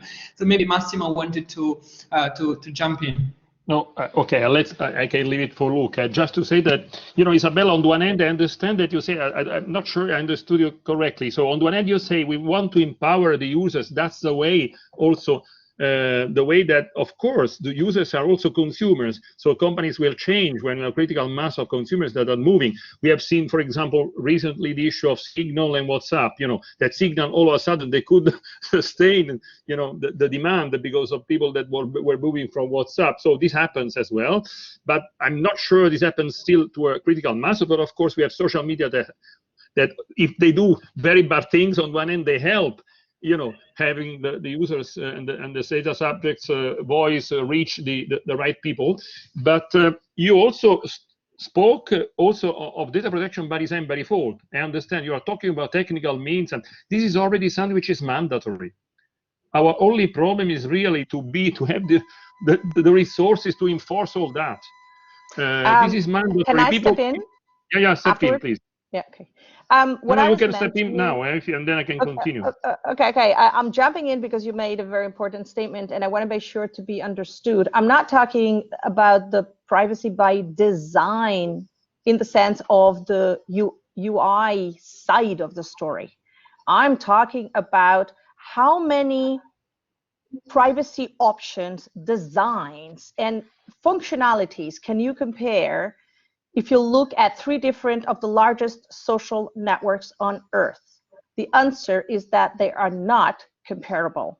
Each one is designing its own way of the what it cares and the what it matters, and it's making it ultra complicated to the users to understand why the hell it has to be a red or a green, because I can tell you there are even privacy settings that are designed as reverse options. So basically the users are trapped in thinking that if they opt in, they have protected themselves, and it's exactly the opposite.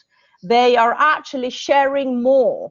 So the trick is the users needs to have an easy user experience, but the underneath technology design, which allows really to opt in the right, when a user opt out from a processing permission, it should be tracked from that level through the end of the chain before that service provider processes it for its own purpose as a first party, and then a second, then a third party, because this is exactly what's happening in digital. No one really cares anything in the B2B relationship as to where and from where the data come.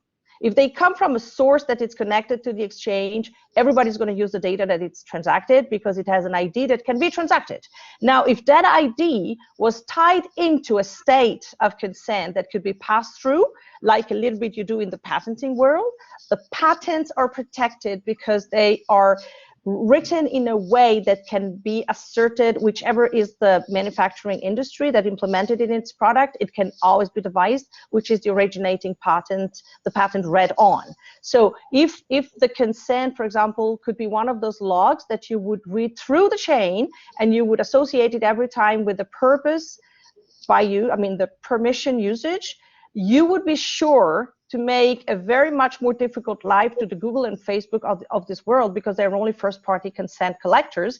The publishers are very rarely first-party consent collectors, and there are a whole group of brands that have no idea as why the hell they're supposedly buying first-party audiences on Google and Facebook on users that have never consented to be tracked, but they think that they have consented to be tracked. So basically they buy audiences on platforms that are non-transparent, that are non-compliant, and that are not willing to become compliant just because we didn't devise a way for getting the consent be tracked all through across the chain.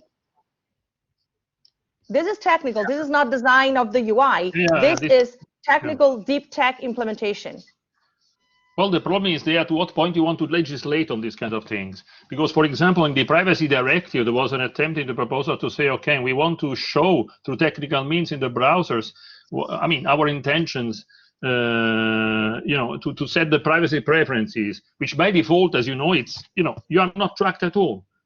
There is a basic assumption in all the GDPR. There is no way that your data are processed unless there is a law or something like this for the public interest, the same, or some legitimate interest. But even the legitimate interest is, in general, how can I say, fired up by an initial relationship between, a business and a data subject. It's not that happens like this, and there is always opportunity to object. So unless there is a law in general, there is no way that you're allowed to get people personal data, apart from certain exceptions. For example, the privacy directive is clear on the fact that the service that you want to get should function. That's clear. Otherwise, you wouldn't ask that service. So that if there are elements that might appear against the law, but they are there to let the thing function there. So there is a proposal, but also there is attempt also to water down this kind of proposal. To Johnny's point, just let me finish the sentence to say that we need to understand to what point we want to. And this is somehow done also in the new legislative acts that we mentioned before. Somehow, in some situations, it's not technical, but at least you have some boundaries that are there for specific functionalities, for specific services. For example, what I want to say, either you impose by law these kind of things, addressing sectoral, proposing sectoral legislation, and you do it, or you go a bit for, or this doesn't, or this doesn't happen like this, unless, as you said, users will make a wave of difference for that, or you might even address codes of conduct. But I'm not sure that. I'm a little bit skeptical on that. I'm a little bit skeptical. What Johnny said, and I am really in agreement with him, is that basically the whole problem boils down with the reuse of data, not just with the first party, but everything that happens after that. So why a company that is collecting one type of data for one particular service for which you've signed up for that particular service is actually reusing all the data for doing a complete different thing? It's like inter-industry trade. It's not intra-industry trade, and there are rules in real economy that apply to those sectors. So why in digital that wouldn't be something to consider? Now, to the point of putting in the browser some special permissions to allow or do not allow third parties to do things, well, that's a problem. Browsers are gatekeepers because they even compete directly with some of the same customers that they transport on the browsers for being, for redirecting to where the user wants to go. So then you have a problem of who is the first who has more right than the others. I am a very, very simple person. As a user, I would want to exercise my right to oppose, not my right of oppose of using my data, my right of opposing across the board, my data to be collected before even they're used to anyone, whichever is my front end proponents, a browser or a search engine or a video conference, but even it does apply to the IoT devices that are connected to my personal accounts and they don't have a graphic interface, and they're still behaving like a data collector that is even worse than my smartphone and my computer. So we need to be conscious. The user, they cannot appraise the whole complexity of how the data are collected, but they can understand one thing as much as if they are driving the car, and if the red light is red, it's red, and if the green light is green, and it's green and red everywhere in the world. Then it boils down to have fewer privacy options, where essentially you create a system where the users either allow or block first, second, third-party usage by purpose. And then you have a matrix. You don't need to do a special law. You have already that embedded in GDPR. Unfortunately, the e-privacy was not exactly written in the way it should have been to be aligned with the GDPR, because now we have a new text that is going to be discussed, and we'll see how it's going to be popping up, the consent rule there. But this whole idea of having legitimate interest should be serving one first main purpose, that is the one prominently linked to the service I'm subscribing to. Every other usage of my data beyond that should be consented and expressly consented, and I could absolutely refuse to consent for that additional usage. Yeah, great. And also, actually, even in legitimate interest, you might have this effect through the right object. Actually, is the withdrawing, and for direct marketing, it is by default. So actually, I would not stress a lot on the difference if the effect might be the similar.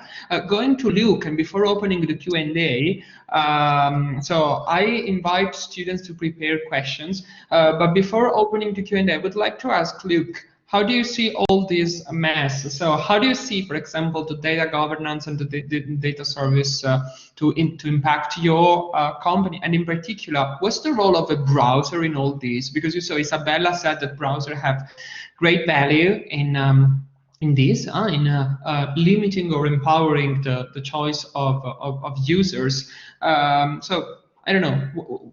Yeah, no, that's a great question. I'm very much in the camp of Johnny's point of view on this, where we've evidence has been presented to the authorities, and there's just not been a lot of action. And meanwhile, the struggle here really is, especially in the States, you have these huge companies that are trying to redefine what privacy means, right? Like Google will protect you from trackers across the web. Just trust us as that main party that does all of that while we collect all of your data, right? Like, and that's the challenge, is that the technology moves very fast. And when you have companies like Google that also have a presence on the web standards bodies and can make an experiment into 1 to 2% of web traffic that then becomes a standard, right? Like these are very complex problems, and that's especially on the browser side of things, where you have so much of Google's revenues coming from advertising,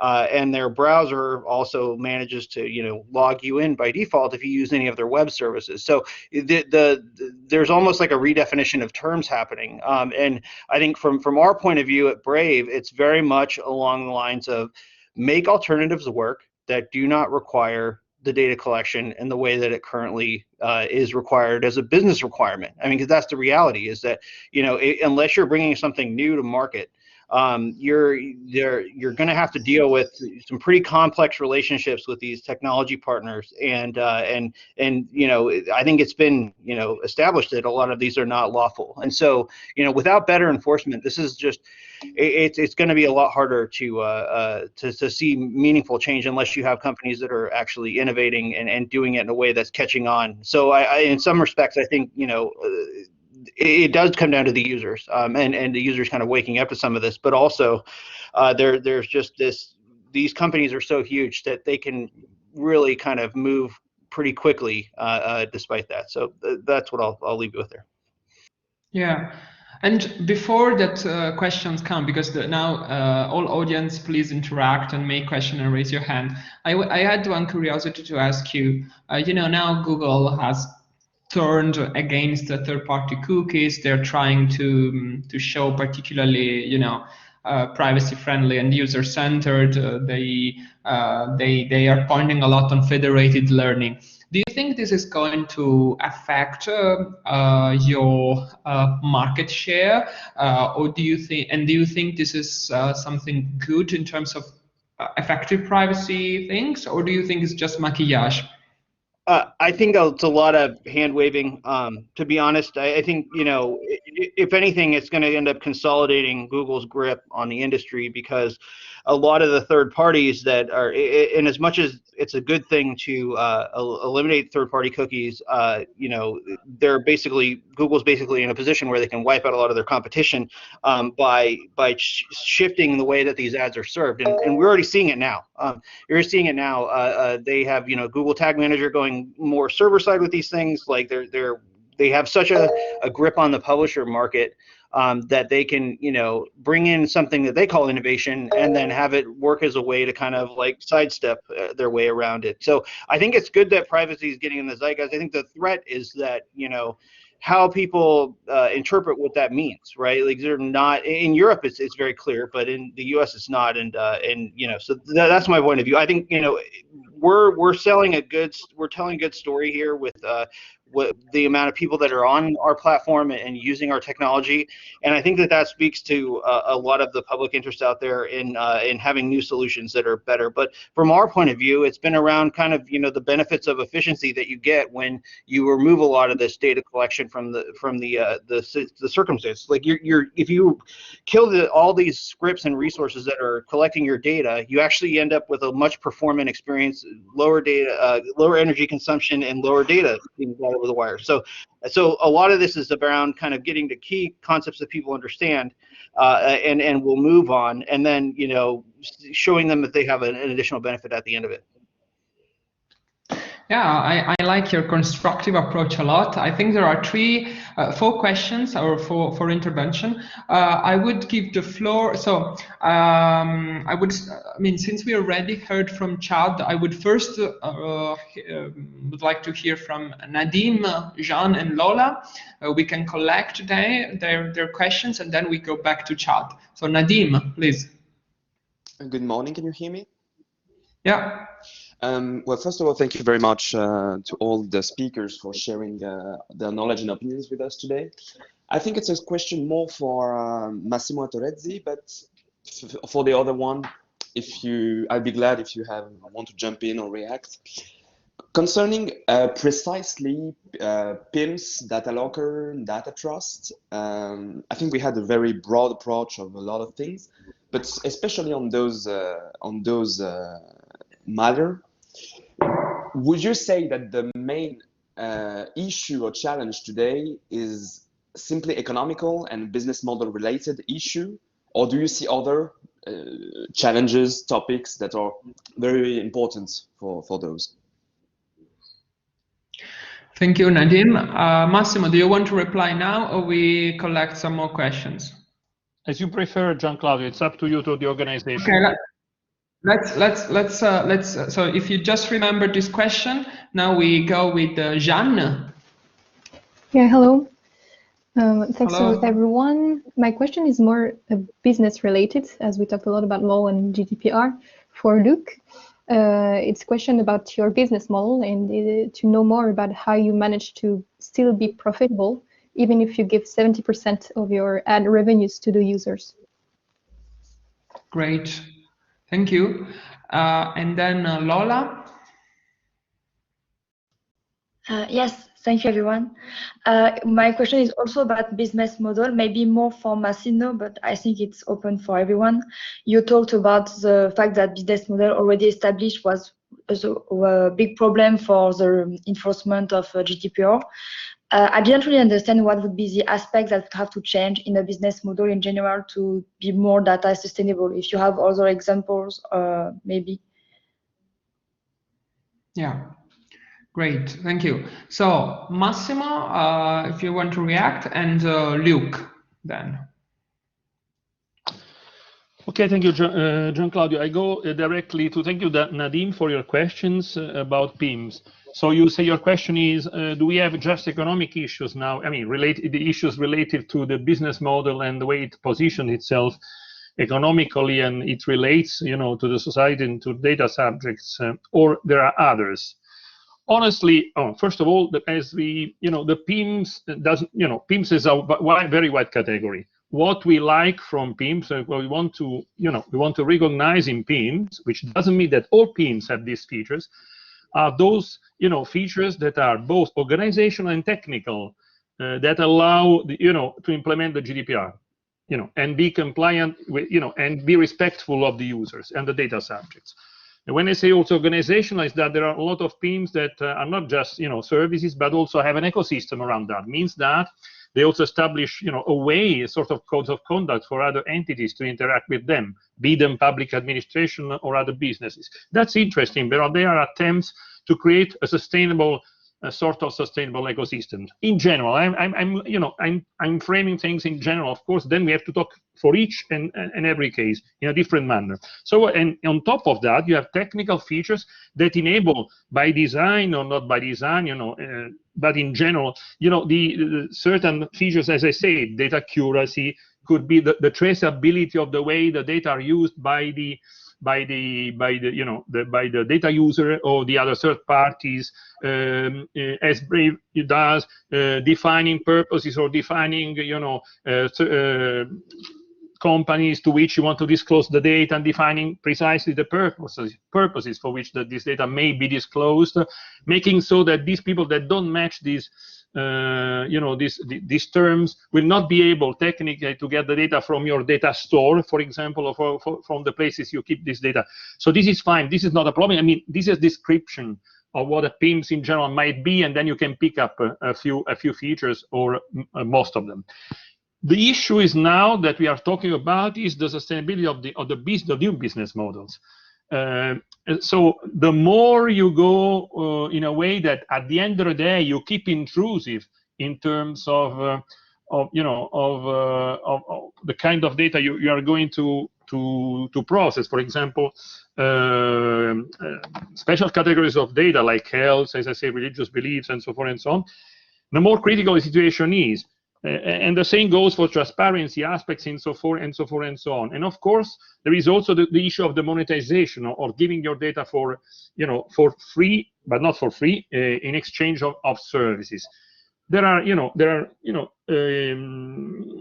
would say, implications and risks, of course, for the users, for the data subjects, for the individuals.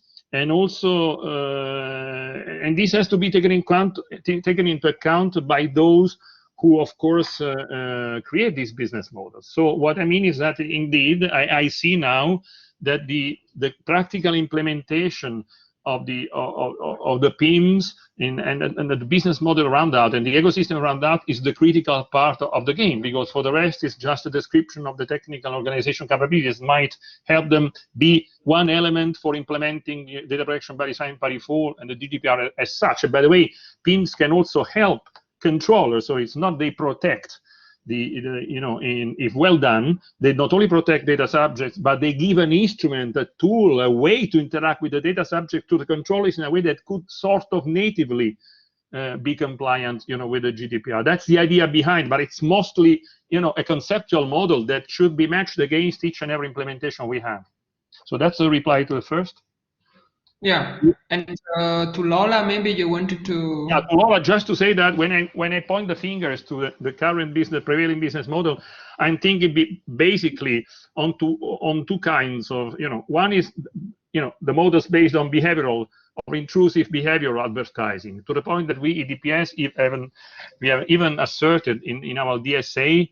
I say suggesting considering a possible ban of intrusive or certain intrusive behavioral advertising. For example, that's an example I can give you, because most, there are, for the way they are structured, for mostly the non-transparency that is out there, the fact that they don't care about consent, you don't know what happens behind the scenes, everything is automated, and we don't know what the criteria are in real-time bidding, which supports most of them, and the complexity that is behind. So at the end of the day, this consent is not really valid, mostly. So, we know how it works. So these are mainly the worst cases we are looking at, but also those cases that, for example, exploit your data for in a way that challenges the democratic society, for example. So manipulating, let's say, your ideas, manipulating the facts, taking out your data, put them in a different context. So this is the other side of the coin, which doesn't, beyond the. So these are two main examples of worst, let's say, ways of processing personal data. Yeah, I hope it was helpful. Yeah, thank you so much. It was very, very informative and clear. Now we move to Luke. So we had the question from John. And now I am also collecting for him 2 questions in the chat that maybe he can read. The question from Lisa. So in addition to what John asked before, she asks, what is the relationship between Brave and search engines like Ecosia or Google Search, and in particular in relation to revenue contracts or conditions? And by Manon, also on the same topic, how do you think how do you think that Brave can compete with the big tech? So what's your how do you see? Because actually I think you are the only one who managed to break a bit the oligopoly, because you share like 3%, I think, of the whole market in Europe, if I remember correctly, which is huge considering that you're a privacy browser. So Luke. Yeah. So first to address the initial question around that the 70% to rev share to users. I think there's some things that we're doing very different here at Brave compared to traditional advertising, especially when you look at programmatic models. Programmatic models will try to serve as many ads as possible, but also, the requests that go with those ads that go to other parties, and it's horribly inefficient. You're seeing, 3 to 5 ads per page load on average. Those ads are fueled by a ton of data that goes out. What we're doing really is almost the inverse approach, where it's saying, like, look, if the browser has your local data and we have algorithms on the browser that can parse through and match ads effectively to that data, we don't need to show you 3 to 5 ads per page load. We can show you 3 to 5 ads per hour, have them timed and matched effectively, and bring a better result for an advertiser. And when you look at the actual value chain for digital advertising, there are so many intermediaries, and this might sound bizarre, but there's so many intermediaries between, you know, the advertiser and the user, that we can actually afford to give the user 70%, because what we're delivering in our platform are high value, scarce opportunities that are effectively matched. So that's kind of a bit of when you disintermediate, you know, the process, and you bring it back to this 2 to 3 parties that are critical, you know, the users, publishers, and advertisers that are all part of the platform. You know, you can really remove a lot of the waste, and you can really refocus on what the objective is of serving advertising anyway, which is to just put something interesting in front of somebody that might be interested in it, right? Like, and you know, the problem I think that's happened at scale is that everybody on the advertising side has bought into this, you know, idea that you have to have open RTB or some real-time bidding protocol for any of this to work, which I am very much objected to. So so that's the around 70% question. I think that when you look at like at business models, the other advantage that we have as a browser, and this kind of ties in with the second question around relationships with search engines, we have standard search engine relationships that other browsers have as well, like ours. We partnered with DuckDuckGo, partnered with Quant in France. We partnered with Ecosia, and usually around, you know, a revenue sharing model from, you know, the ads that people are going through those services. So you know, it's very traditional with browsers to have these search-based models.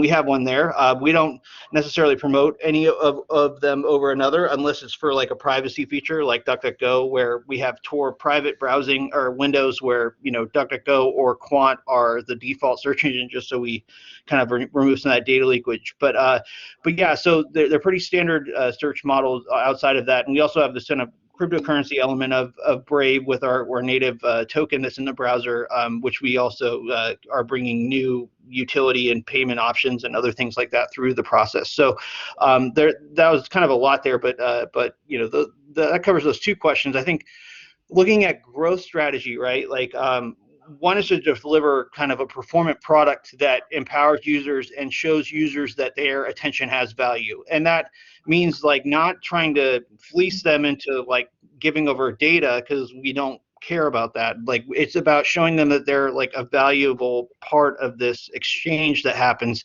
which is a kind of a foreign concept to people, because people are just so used to getting things for free and used to, they don't even realize what their data is anymore. And it's kind of like, you know, if we can give somebody an aha moment where they think, well, you know, I'm seeing ads, I'm getting rewarded for my attention, and I have this better, cleaner experience that's more aligned with what the web actually, you know, used to be like, then, you know, that's helpful for us. But a lot of us around kind of banging the drumbeat around privacy is a right, privacy is important, you know, and also just how much is your content fighting with the advertising all the time. And if we can really deliver a better experience, you know, and our growth is the indicator of that. I mean, like over the past 12 months, we've doubled our user base, which, you know, we've gone from 12 million to over 25 million monthly active users. And it doesn't happen, you know, if we're not kind of speaking a message or delivering something that, you know, more and more people are starting to kind of get on board with. Yeah, great. Actually, you touched upon really the vital point.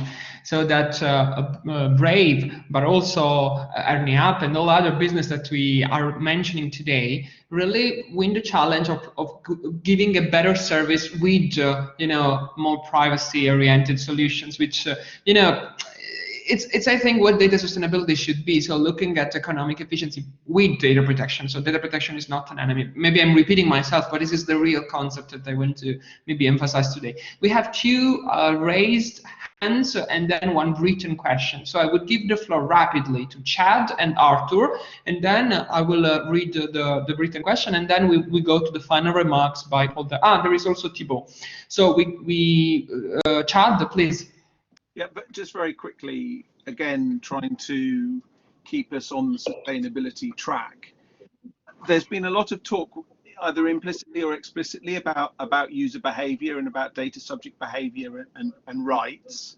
and also the lack of enforcement, the lack of general engagement and action coming out of the GDPR. And I was wondering if sustainability teaches us anything about what our expectations should be about the law as a catalyst for change. If one looks at sustainability and climate, we're in the middle of a climate crisis where for decades people did very, very little to save the planet.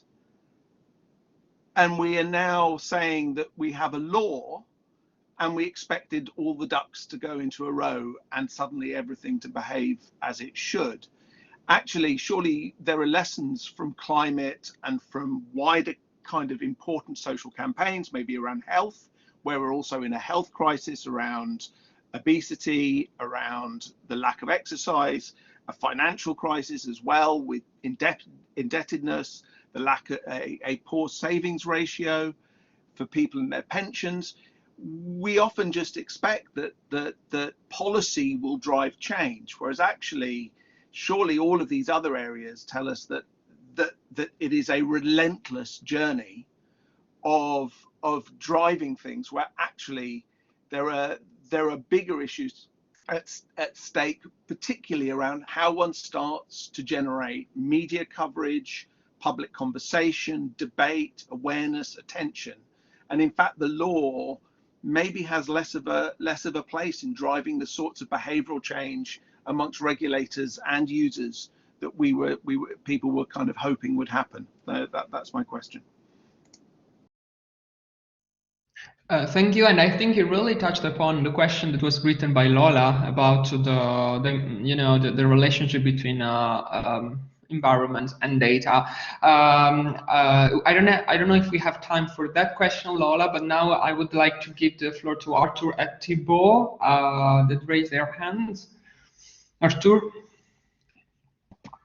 Yes. So hello, I have a question for Massimo and Johnny. As we saw during the conference, that there is some disagreement upon some terms when it comes to data sustainability and GDPR. And as you're both working for institutions on different scales, in your daily work, what's according to you the biggest challenge when it comes to global cooperation? Because I think that data rights and data sustainability, as well as environmental concerns, are a global challenge and needs a global cooperation. So for you, if you ever encounter it in the real life, in your work, what was the biggest challenge to put this in place? Thank you. Yeah, great. Before the reply, we go to Thibault. Hello, I had a question to Isabella. It was concerning the business model of Ernie App. I was wondering how does Ernie App make money if not by selling data, nor by and with the free application? Do Great. you want me to respond straight or after, Giancarlo? Yeah, okay. Respond straight because this is explicitly for you, and then we go to Massimo and Johnny, I guess. Okay, so the business model is very simple. We come from the concept that privacy is a right and it has to be free. And therefore, the cost of providing a more personalized, rich privacy experience than the one that we already offer for free to our users has to be paid by companies. So we knock at the doors of brands and companies and tell them that there's a complete new, different way to have a relationship with users if they adopt our technology for actually talking in a completely different language to them. So basically, the user is the one who controls the service level in the app, and he can upgrade to an additional service layer, but that cost would not be paid by the user. It would still be paid under social corporate responsibility by the brand. So there is one or more brands that allows users to enjoy more privacy on everyone else who is not allowing those people to enjoy privacy because they take it more responsibly. Does it answer your question? Yes, thank you. Okay, cool. Thank you. Now, Johnny and Massimo to the question by, who was there? Thibault, maybe? I don't remember. No, I don't remember who made the question. Arthur, yeah. Let me answer super quickly. I don't work for an institution. I work for an NGO. It's a terrible pity that we don't have a global standard. We could have one, because the GDPR is based on American ideas from the early 70s, the FIPS, and there are plenty of jurisdictions around the world that are coming up with GDPR clones. So if we got serious about the GDPR, maybe it could be a global standard. I want to answer Chad, who made a valiant effort to keep talking about sustainability. And let me reaffirm my rejection of sustainability, just in case there's any doubt. Imagine we're in the 70s and you have a chemical plant pumping dangerous, hazardous material into the river. That's a problem.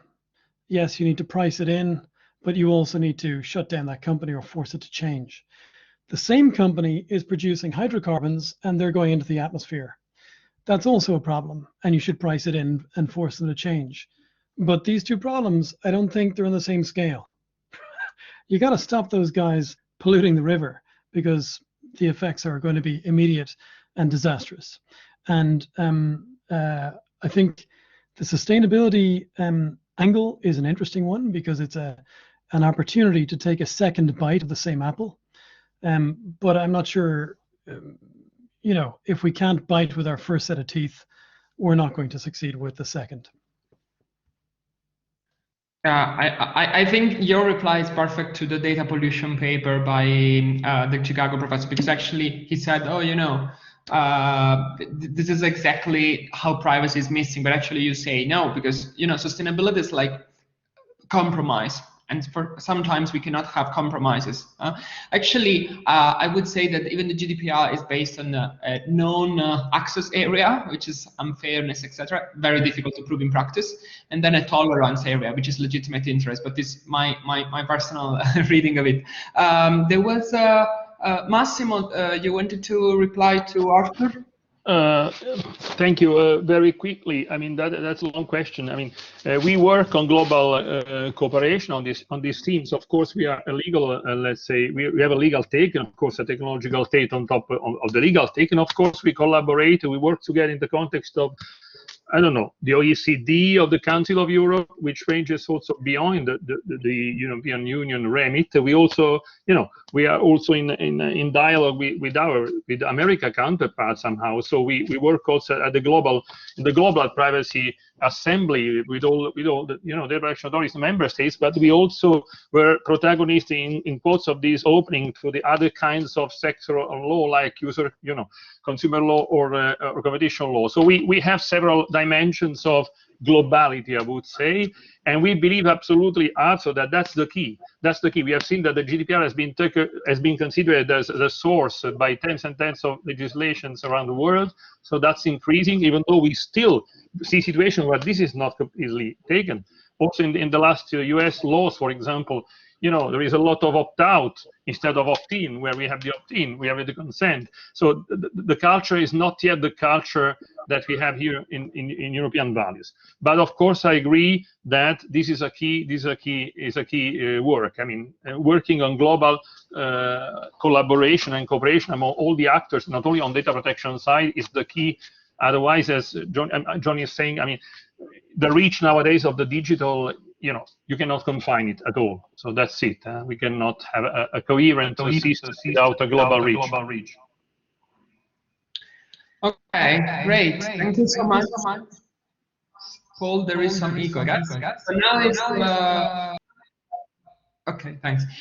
Now, so it was a wonderful panel, so many provocations, so many questions. I mean, I couldn't expect more, actually. I expected to be less active than it was, so I'm happy about that. I was receiving some private chat message saying that in the Czech Republic now, actually, sustainability and data are already somehow in the discourse. So I'm asking for more.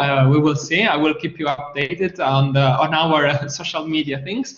Now it's time for final remarks, for final thank you. And so I will give the floor to Paul there. But before I forget, because I always forget, I wanted to thank all speakers, etc. I will sell at the end, but I wanted to thank Alessandra Calvi for assisting us from the Brussels Privacy Hub part in this adventure. So Paul is the director of the Brussels Privacy Hub. He's one of the founder of the Brussels Privacy Hub and the LSTS at Freie Universiteit Brussels. So, and you know, we all know him. So Paul, the floor is yours. Thank you, Gian Claudio. I was asked to bring the concluding remarks, and the first thing should be always to thank the speakers, because they are there, they have given the best they have, and I think today they have given us food for thought. Gian Claudio was labeled it as provocations, but I think it is, I would rephrase it as strong points, take homes, things to reflect about. So we started today with comparing ecosystems, and somewhere in the literature I have on environmental law and the crisis of the environment, I've read an analysis that it is going really good with environmental law, but with the environment it's dramatic.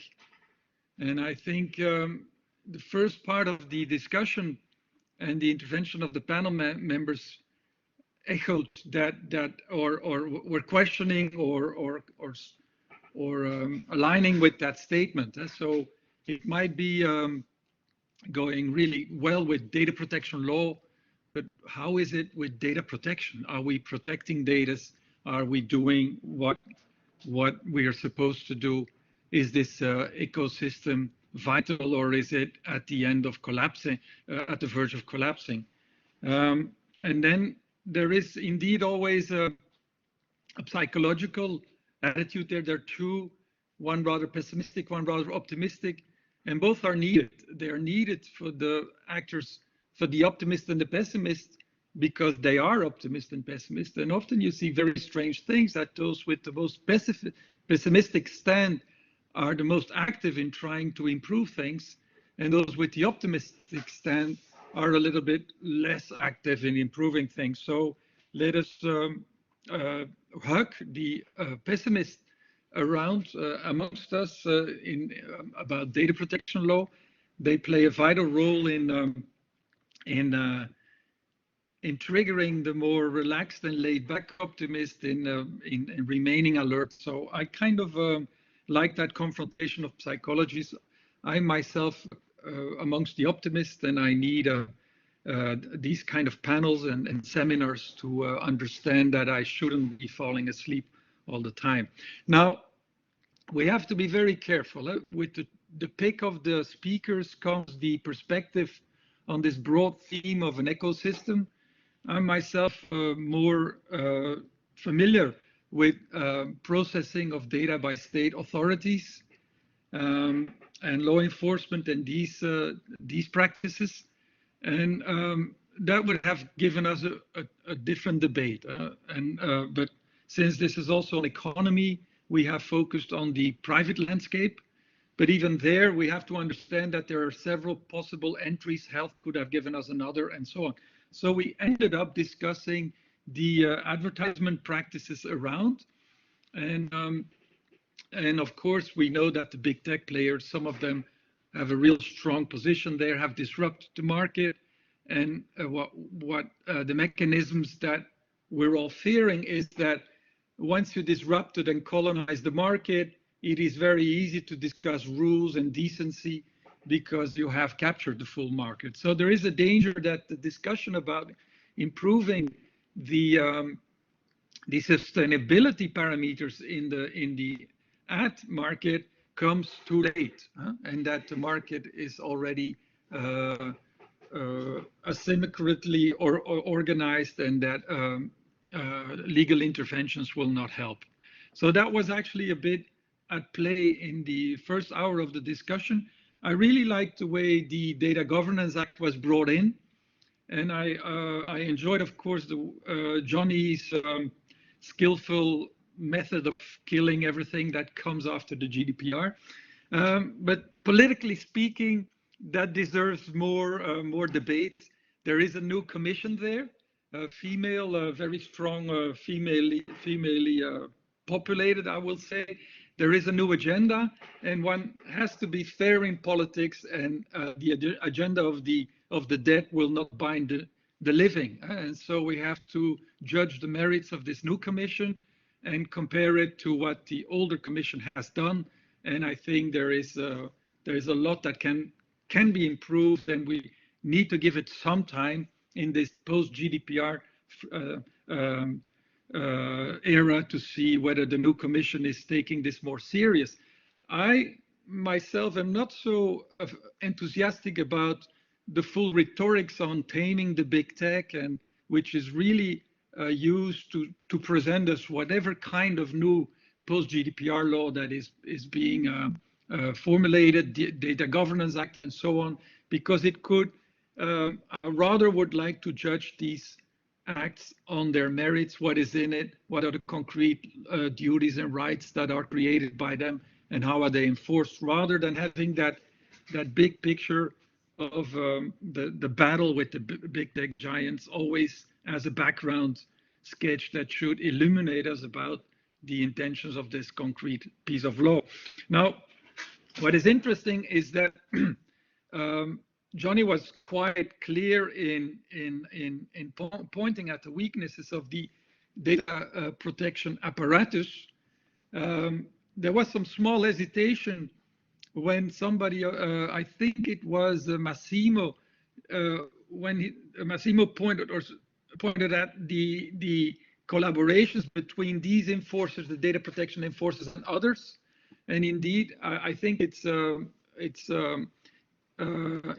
fair point to note that the data protection apparatus once in a while shows understanding of its own weaknesses and seeks to connect with other ecosystems and other enforcers in these other ecosystems. And we haven't seen the end of that. But I liked, Johnny made a couple remarks on the Bundeskartellamt case that were really interesting and demanded a more scrutiny of this theme, collaborating ecosystems, because that's then what really is at the table. Now, for today, what was so good about the speakers list is, of course, inviting people from the field in. Luke was there, Isabel was there, and it added a lot of juice to the discussion. It showed business models that were capable of doing it differently, not without success. And so, and with Luke's internet company being founded in 2019, we're 2 years ahead. The numbers were looking promising, but we still have to give that some time. And we should take into account this need that Isabella stressed of educating the user. That is, of course, an older theme that remains important. From the legal perspective, as a lawyer, much more could have been said. And if I consult the literature, the legal literature on advertisement and direct marketing, there is some fear amongst the traditional sector that the Court of Justice is making the old school of direct marketing, the old style, less and less easy. And so some hope there might be fostered about a new business model, more sustainable in the future, because some of these rules on consent and opt-in seem to work, at least with the enforcement effort of the Court of Justice backing up the enforcement mechanisms of that based on the DPAs. Now, I don't want to sound too optimistic. I was reading today the Commission's response to a parliamentary question on WhatsApp, and Commissioner Reinders just mentioned, well, we cannot do anything about it.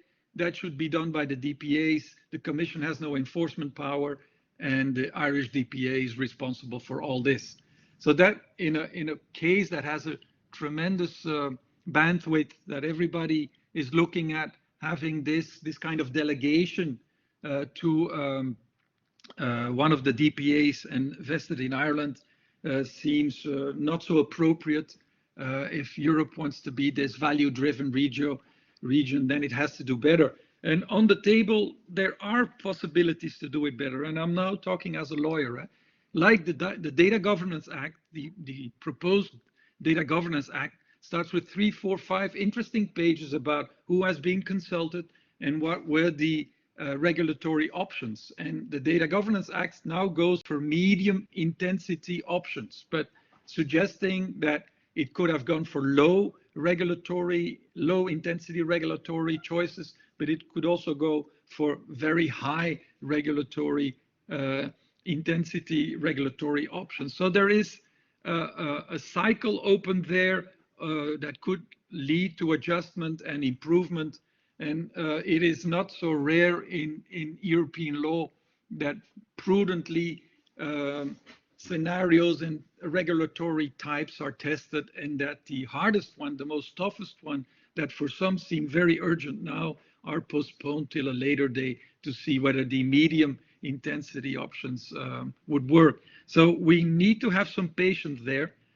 But again, patience can run dry, and if that means that markets get further disrupted, then the traditional regulatory logic of the EU has failed to address something that was demanding for swifter action. Now, I just want to end with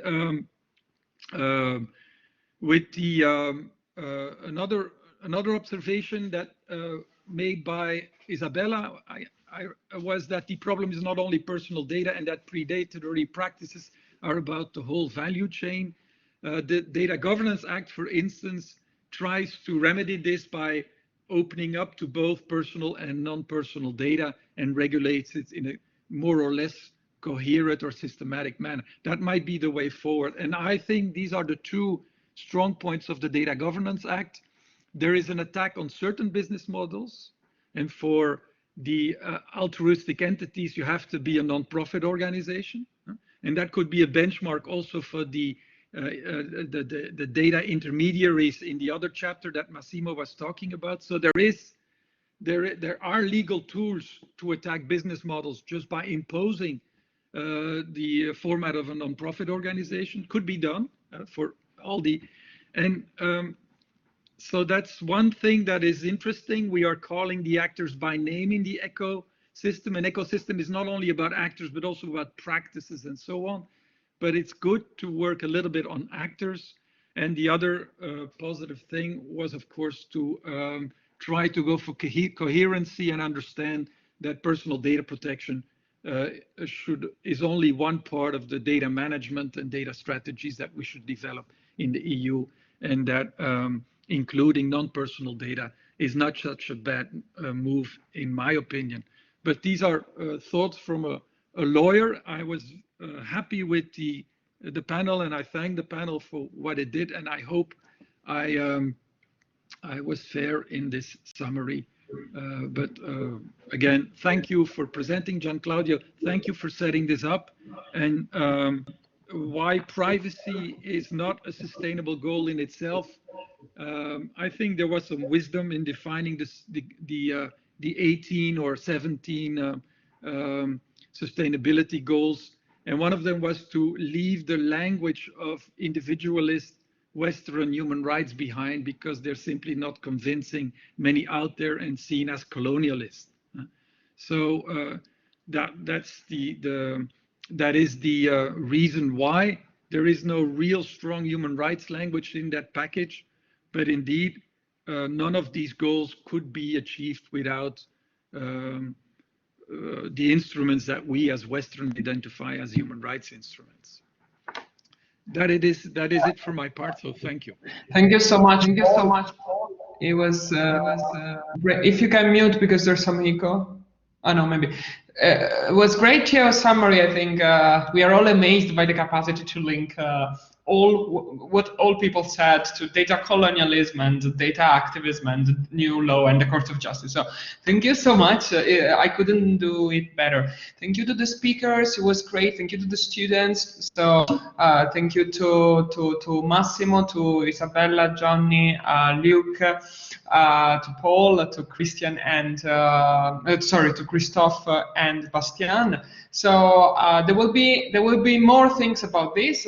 Stay tuned. There will be more cooperation between EDHEC and Brussels Privacy Hub. There will be the tech talks next Monday. We're starting to do this. It's another story, but still connected to the Brussels Privacy Hub. So stay tuned, and thank you so much. Bye bye, everyone. Thank you. Thank you to everyone. Bye Thank bye. you. Very much. Thank you. Thanks. Bye bye. Bye, everybody.